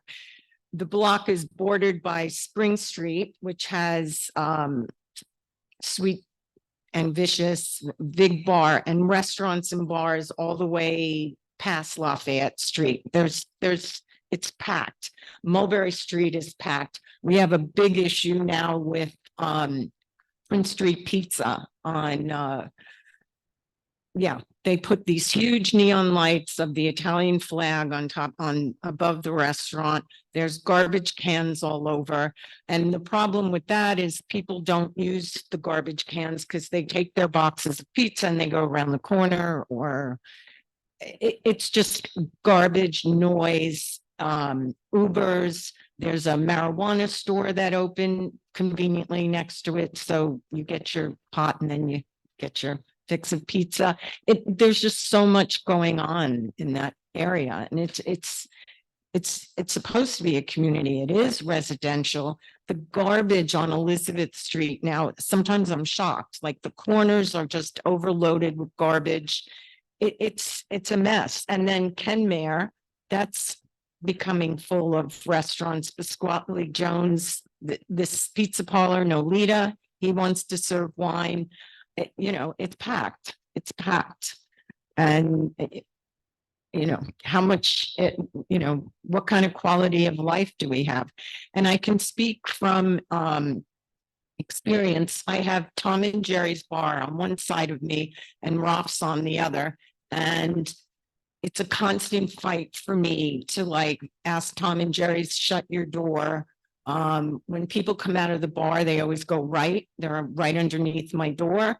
Roth's, who I was here last time, they were asking for, this is off subject, but they were asking for an extended time at night. And, 2 days later, they had this huge party sponsored by Net-a-Porter and Velvet Ropes and blah, blah, blah. So once they're there, I don't really have faith of people. And also, how can you control all the elements now that we didn't have when public was there? Just it's changed. The whole scene has changed. So thank you. Good night. Michelle, Campo, and Barbara. I don't know if Barbara is here. Madel.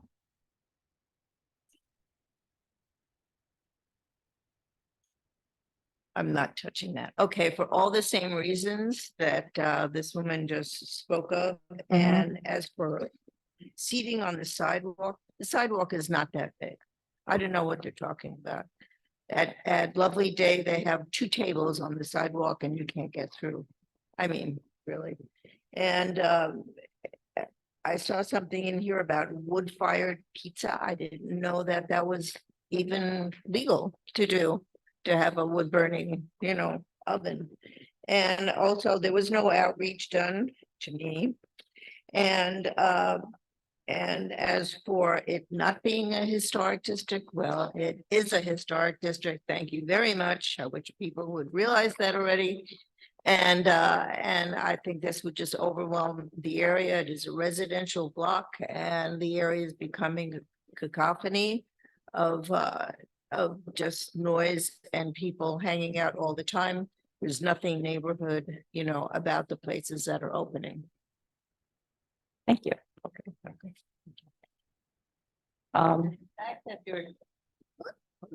The fact that they entered 2 separate applications seems to me kind of disingenuous, like they knew the one didn't really fly. So let's do 2 for 2 different parts of this building. And then I didn't know, I think they were going to merge after a while or something. At least that's what was in my head. It just seemed a little iffy. Okay, that's it. Is Barbara here? No? Okay. Go ahead. So I'd just like to address Lyndon's history as an operator. I know, notwithstanding the issues on the sidewalk, the restaurant that he just opened on Hudson, by all counts, has been well run. I'm not aware of any problems there. I'll let you know about the problems. There is the same thing that was addressed at the other one, which is the sidewalk gets crowded. We're a very popular restaurant. People hang out outside the door. It's on the corner. You can't walk by. The servers are standing outside the door to help the patrons, but there still is one more person just standing outside. And it's not passable. Often I walk that street all the time, so I know it well, and it's because people are standing around outside, you know. Well, Linda can speak to that. In light of all of the request for us to do additional outreach, I think what we'd like to do is hold off until November, conduct some outreach with the residents in the meantime, and then come back and see you in November. Okay, so Besides the is there, sidewalk, so, yeah, I mean, I think because that would be for both of them, right? For both. of them. Okay, so I do want to point out that there have been, there are letters going to the community board and others that we are copied on an ongoing basis about the music coming out of the McDougal Street establishment, aside from the noise of the patrons at night on that residential block. I'm just making you aware, so this is what, as Carter was saying before we get, that is one of the things. I have a whole long letter where people have constantly been calling 311. It just goes back to July. It's not that's when this one was. I'm not saying there's not more since then, but with the music from inside going outside, blasting out, people making a lot of noise on that street and all of that. So that will be a concern here as well. And then I think because it's the two applications, give me 12. It's 30 seats outside right next to each other. That's what between these two applications, because I realize it's two applications, but you're right next to each other. One has 12 seats outside, one has 16 seats outside. So that's 28 seats outside. Yes.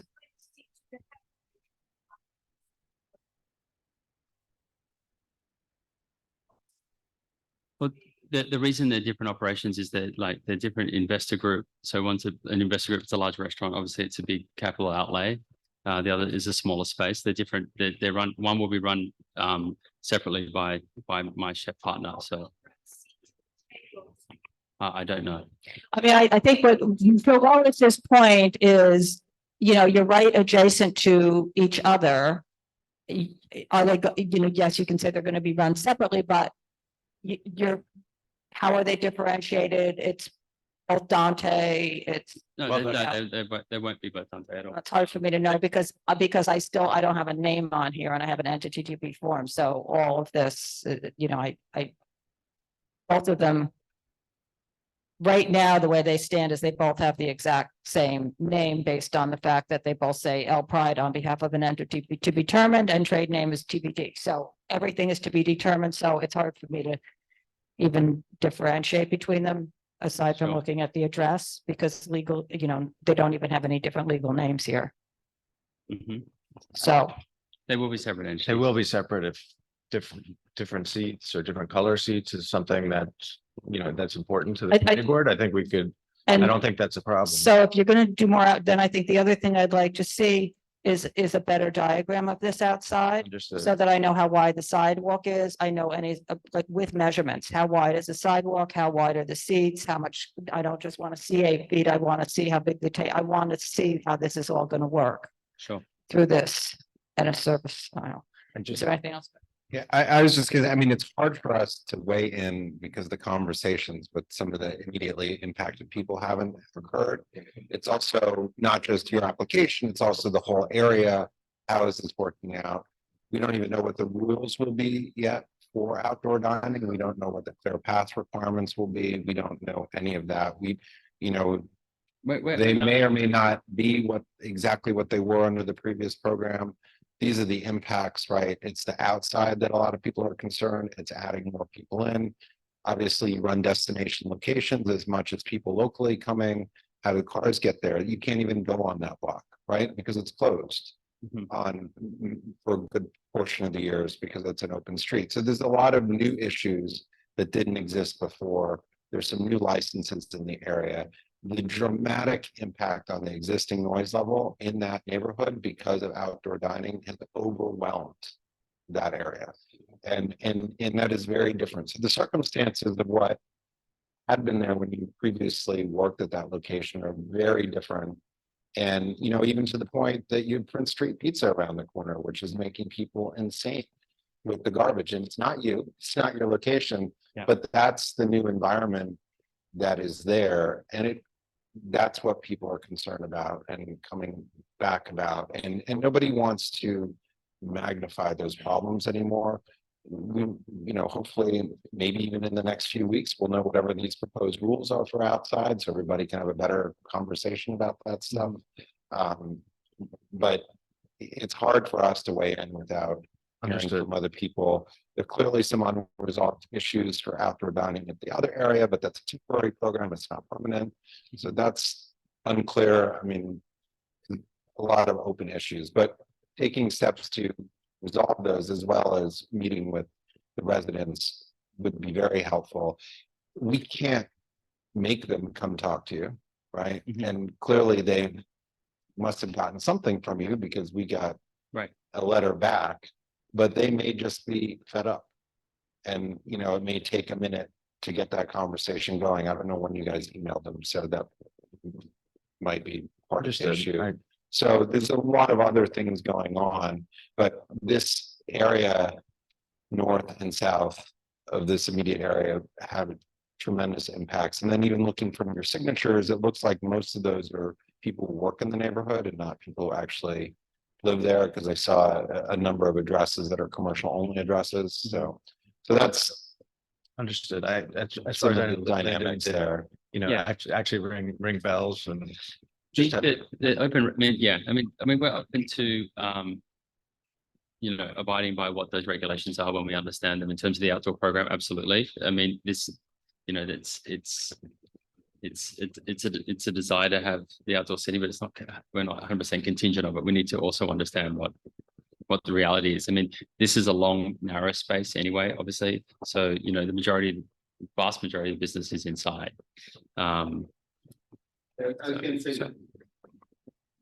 Supposed to use the microphone just to follow up on that. And this is what's an interesting dynamic, is that if you go back and look at the standard of evaluating public interest, one of those is the impact on the existing noise level.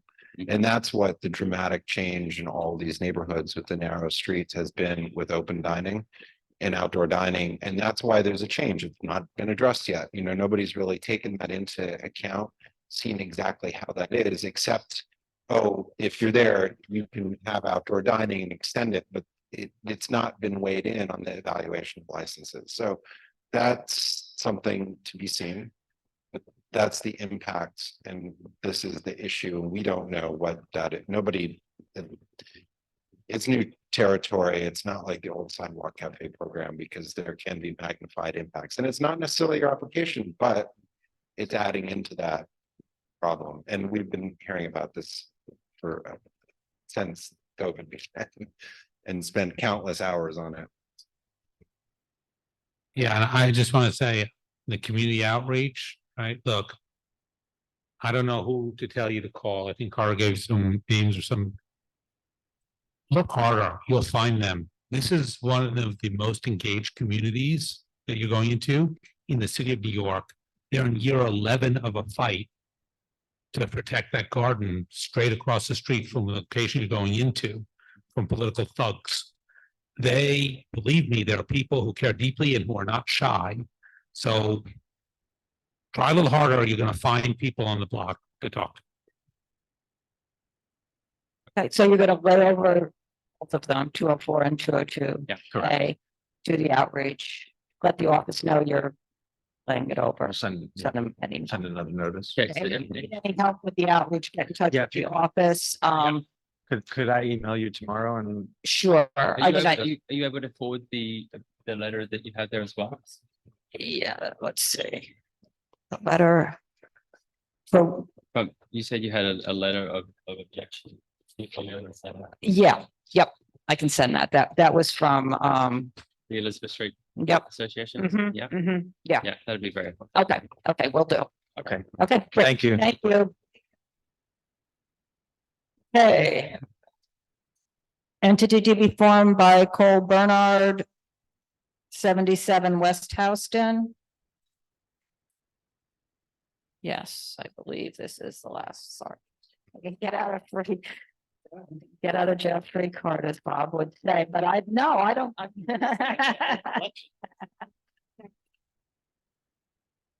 Thank you. Yeah.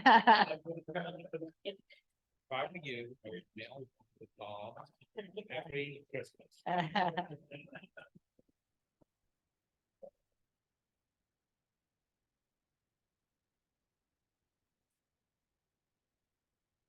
I don't think we have, unless we missed. Last week.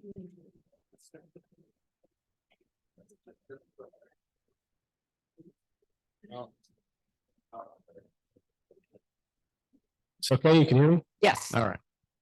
Wait a minute, use this, there's nobody here. All right. maybe just tip it down, because.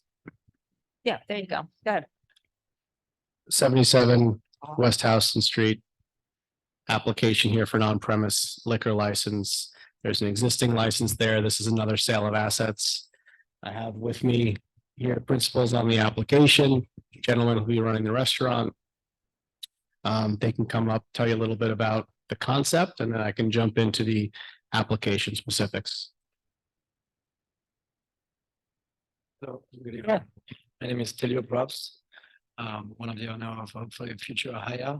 Oh, yeah. So. Push it. Yep. Can you hear me now? There you go. Yeah. And could you just say your name again? Telio Probst. Thank you.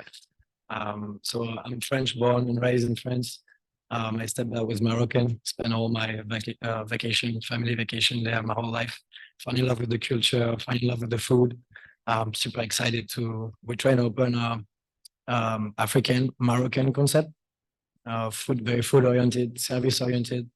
I've been working in restaurant my whole life, from small French bistro to high-end hotels. I'm very familiar with, restaurant business in general. We're very, very excited to be able to bring that project to New York, to Soho, that we know very well. Have you worked in restaurants in New York? Yes, been 14 years I'm here now. 14 years, okay. Yep. Thank you so much for your time. Thank I'll let my colleague speak.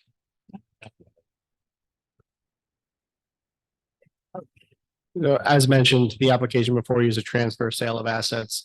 There was a license there previously. It was Slava most recently. Before Slava, it was Pegu Club. This is the second floor of a two-story building, so there's no one upstairs. There's no neighbors within the building itself. Hours of operation are what's existing. We are looking to transfer exactly the same stipulations that exist. Hours of operation Sunday from noon to midnight, Monday through Wednesday, 5 p.m. to 1 a.m., Thursday and Friday, 5 p.m. to 2 a.m., Saturday, noon to 2 a.m. There's no outdoor seating here whatsoever. Background music only. Soundproofing does exist. The ground floor is just an entryway. And then there's stairs that go upstairs, and everything is on that second floor. There's 27 tables with 110 seats up there, along with one bar with 15 seats. With respect to outreach here, you'll notice there's 200 plus signatures. 134 of them are very close. There are 5 letters of support as well as there were very detailed emails sent out to, I think, over 82 addresses for block associations and neighborhood residents, things like that. Very few responses. The responses we did get had been positive. If you have any questions, we're here to answer them. Okay. Anybody have any questions up here? Okay, I think I have people from the public here. So if anybody from the public is here to speak on this, Johnny Love, Ann Gottlieb, Jesse Strong. Hey, my name's Benny Sullivan. I born and raised in the neighborhood, one Washington Square Village, 50 years. I actually worked for the company, but I wanted to come in and as a community member because I live here. I grew up at the Children's Aid Society. I played basketball here at the St. Anthony's Church from when I was 7 years old till I was 17. So I am born, raised, full-on Greenwich Village, Soho, member of the community. These guys are amazing. I'm so lucky to be working with them. And I think this will be a great addition to the neighborhood. Thank you. Thank you. And can you just give me your name because you didn't fill out a card? Yeah, no, I did. Benny Silman. Okay. Okay. Yep.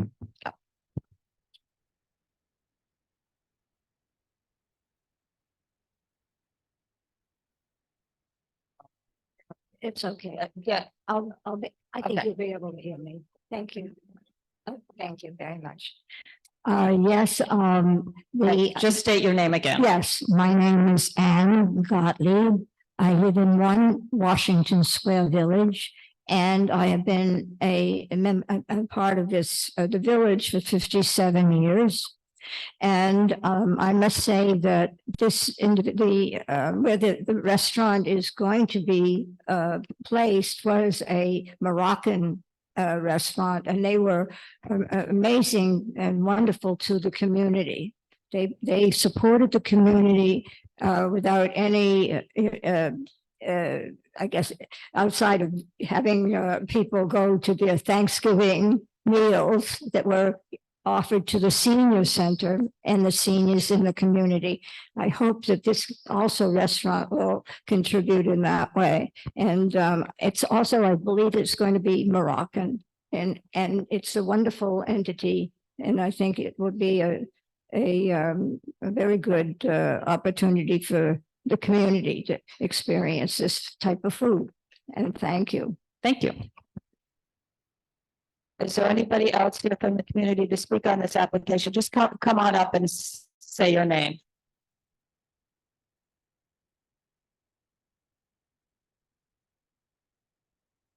Hi, my name is David Gardino. I'm a resident of Soho. I live over on Mercer Street.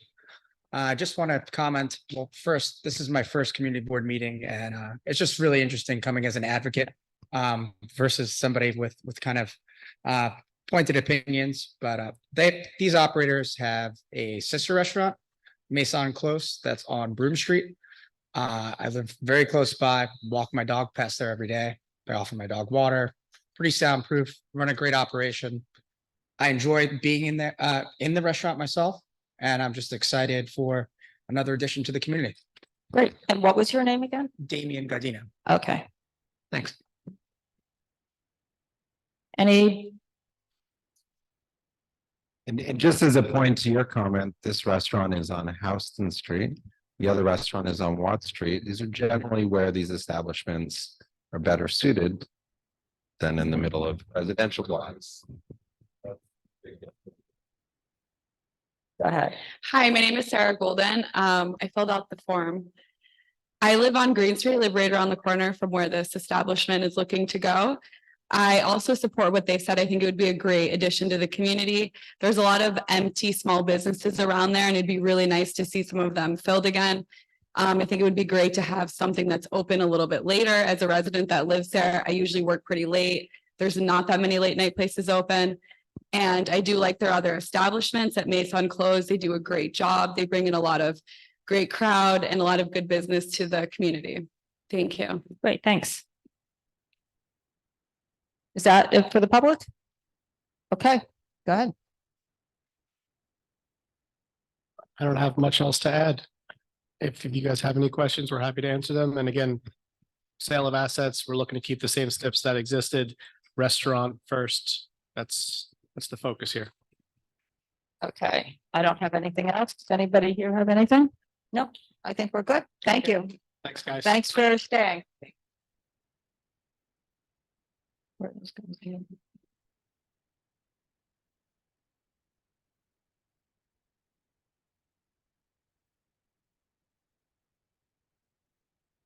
we're going to take a break for just a minute and have our business session.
Guys have a good night.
Right.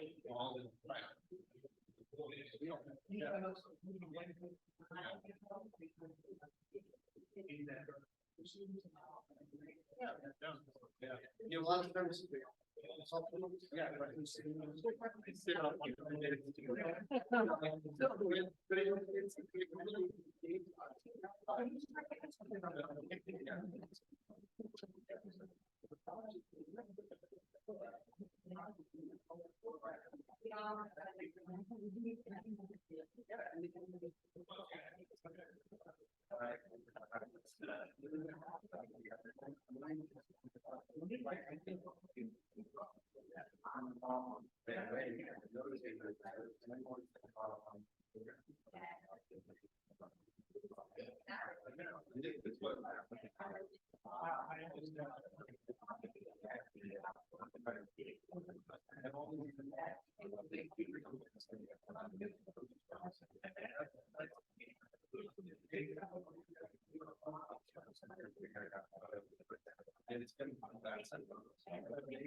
That, right, well, and these servers, because I don't. Big buildings. I see with, yeah, so I, right, yeah, we understand, yeah. A lot of stuff going on. This is, because of anything up there. Like, I think that's, good luck, thank you.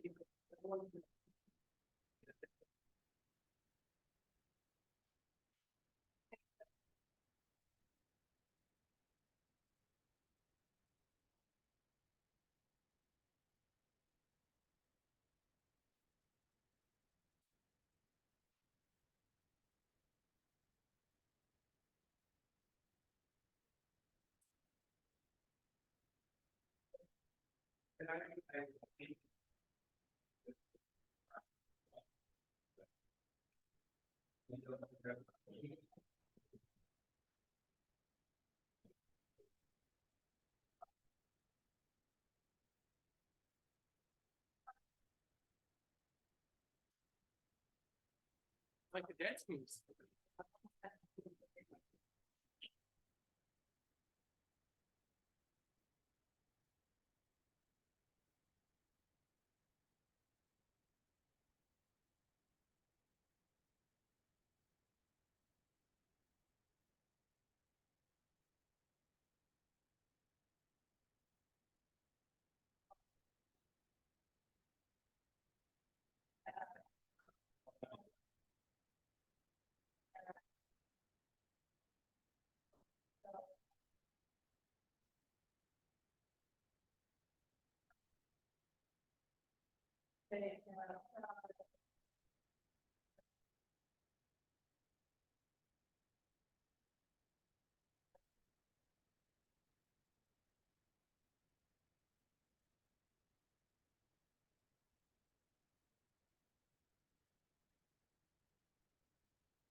Oh,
sure. I was here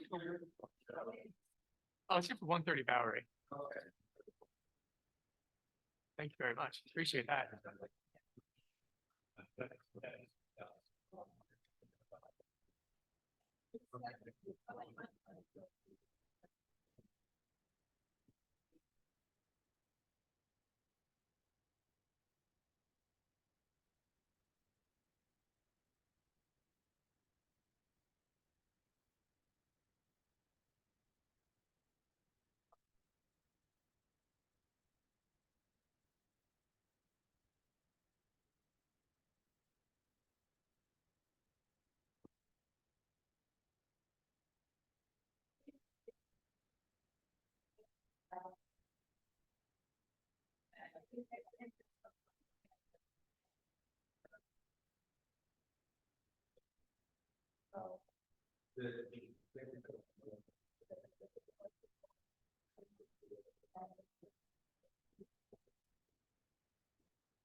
Thank you so much. Really appreciate it. Have a great night, guys. Thank you.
It's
the ladder.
When the air conditioning's on, then we can turn it off.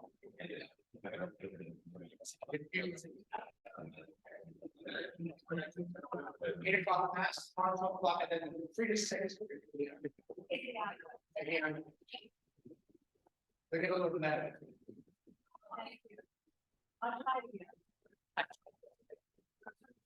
People bring their teachers.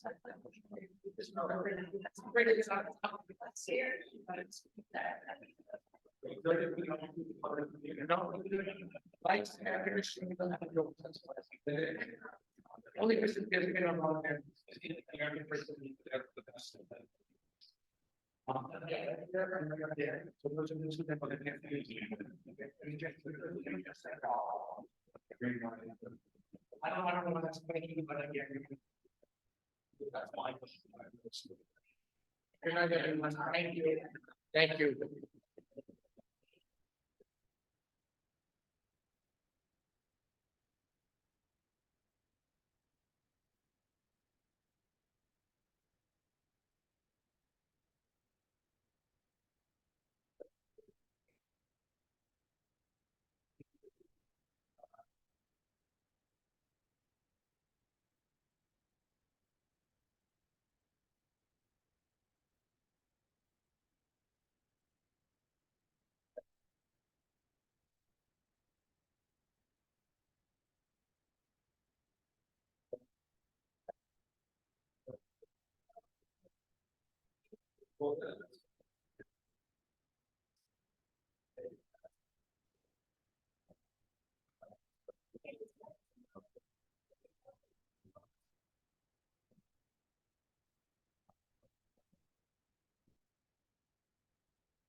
And you know, there's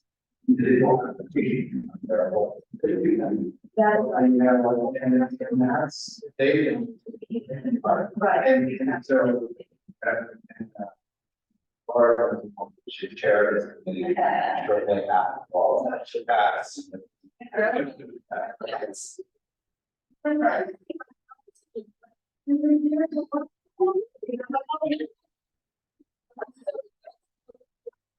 So I don't know if it's so thing from my talk on that people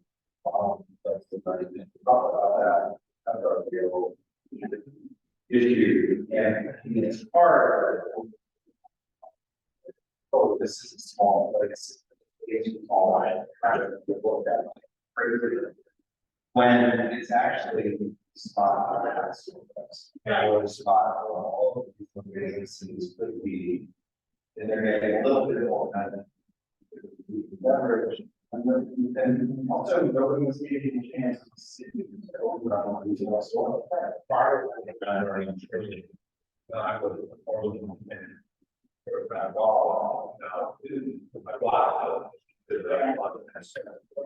Right.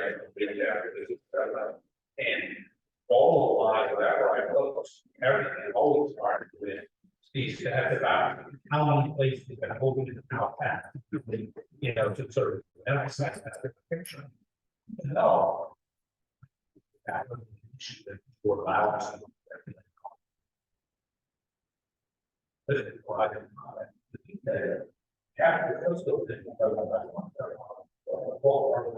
at your contracts. Which is why just day. Well, the place down the block has been like the place down the block. Got that.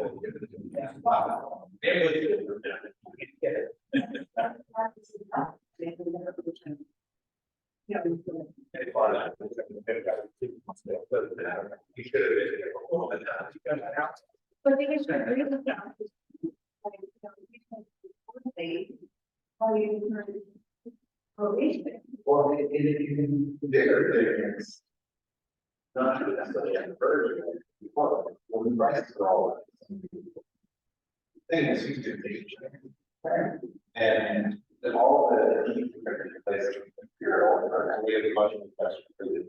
Yes. It's all investors. Small shops. Yeah. They don't. And it's very difficult.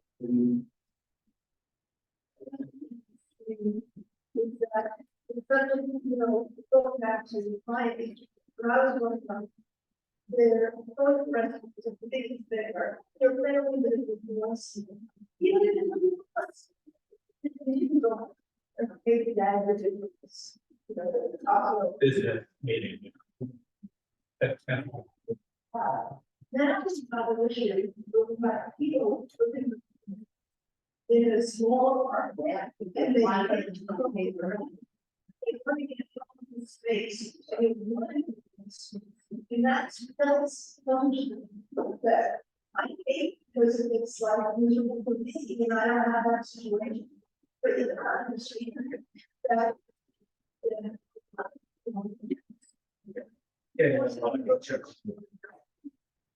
Well, and it's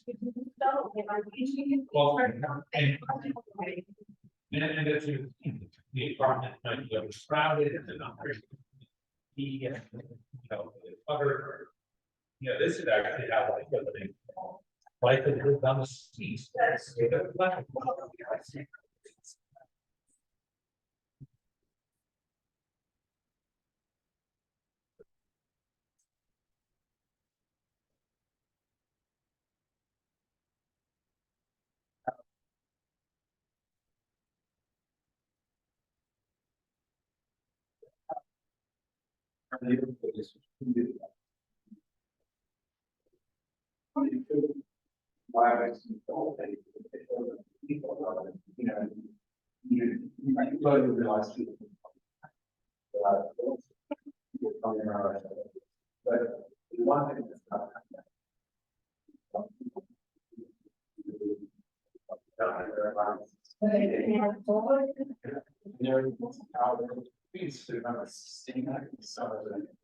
Other models that we understand.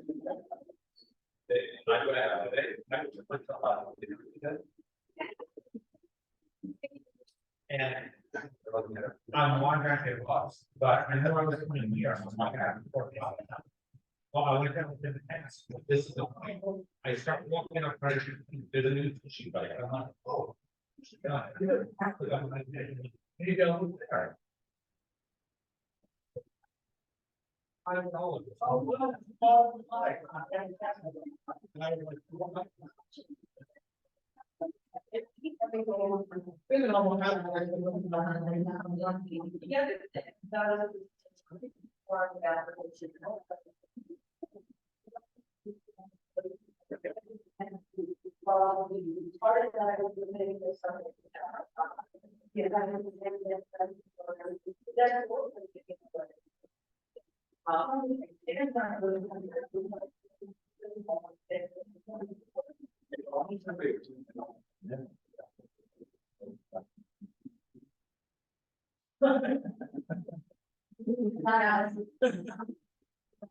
Yes, I think it is.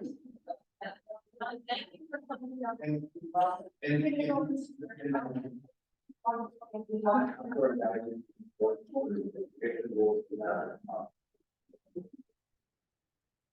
Yeah. It's not like.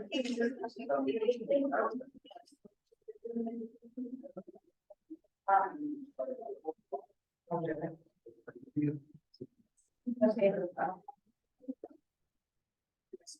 Yeah.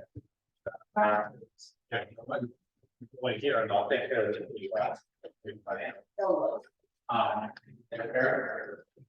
You know that. I love this.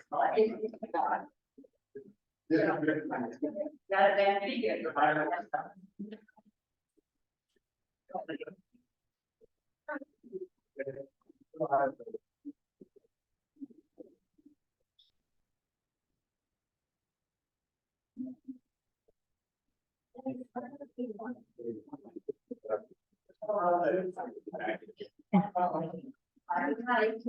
Good night.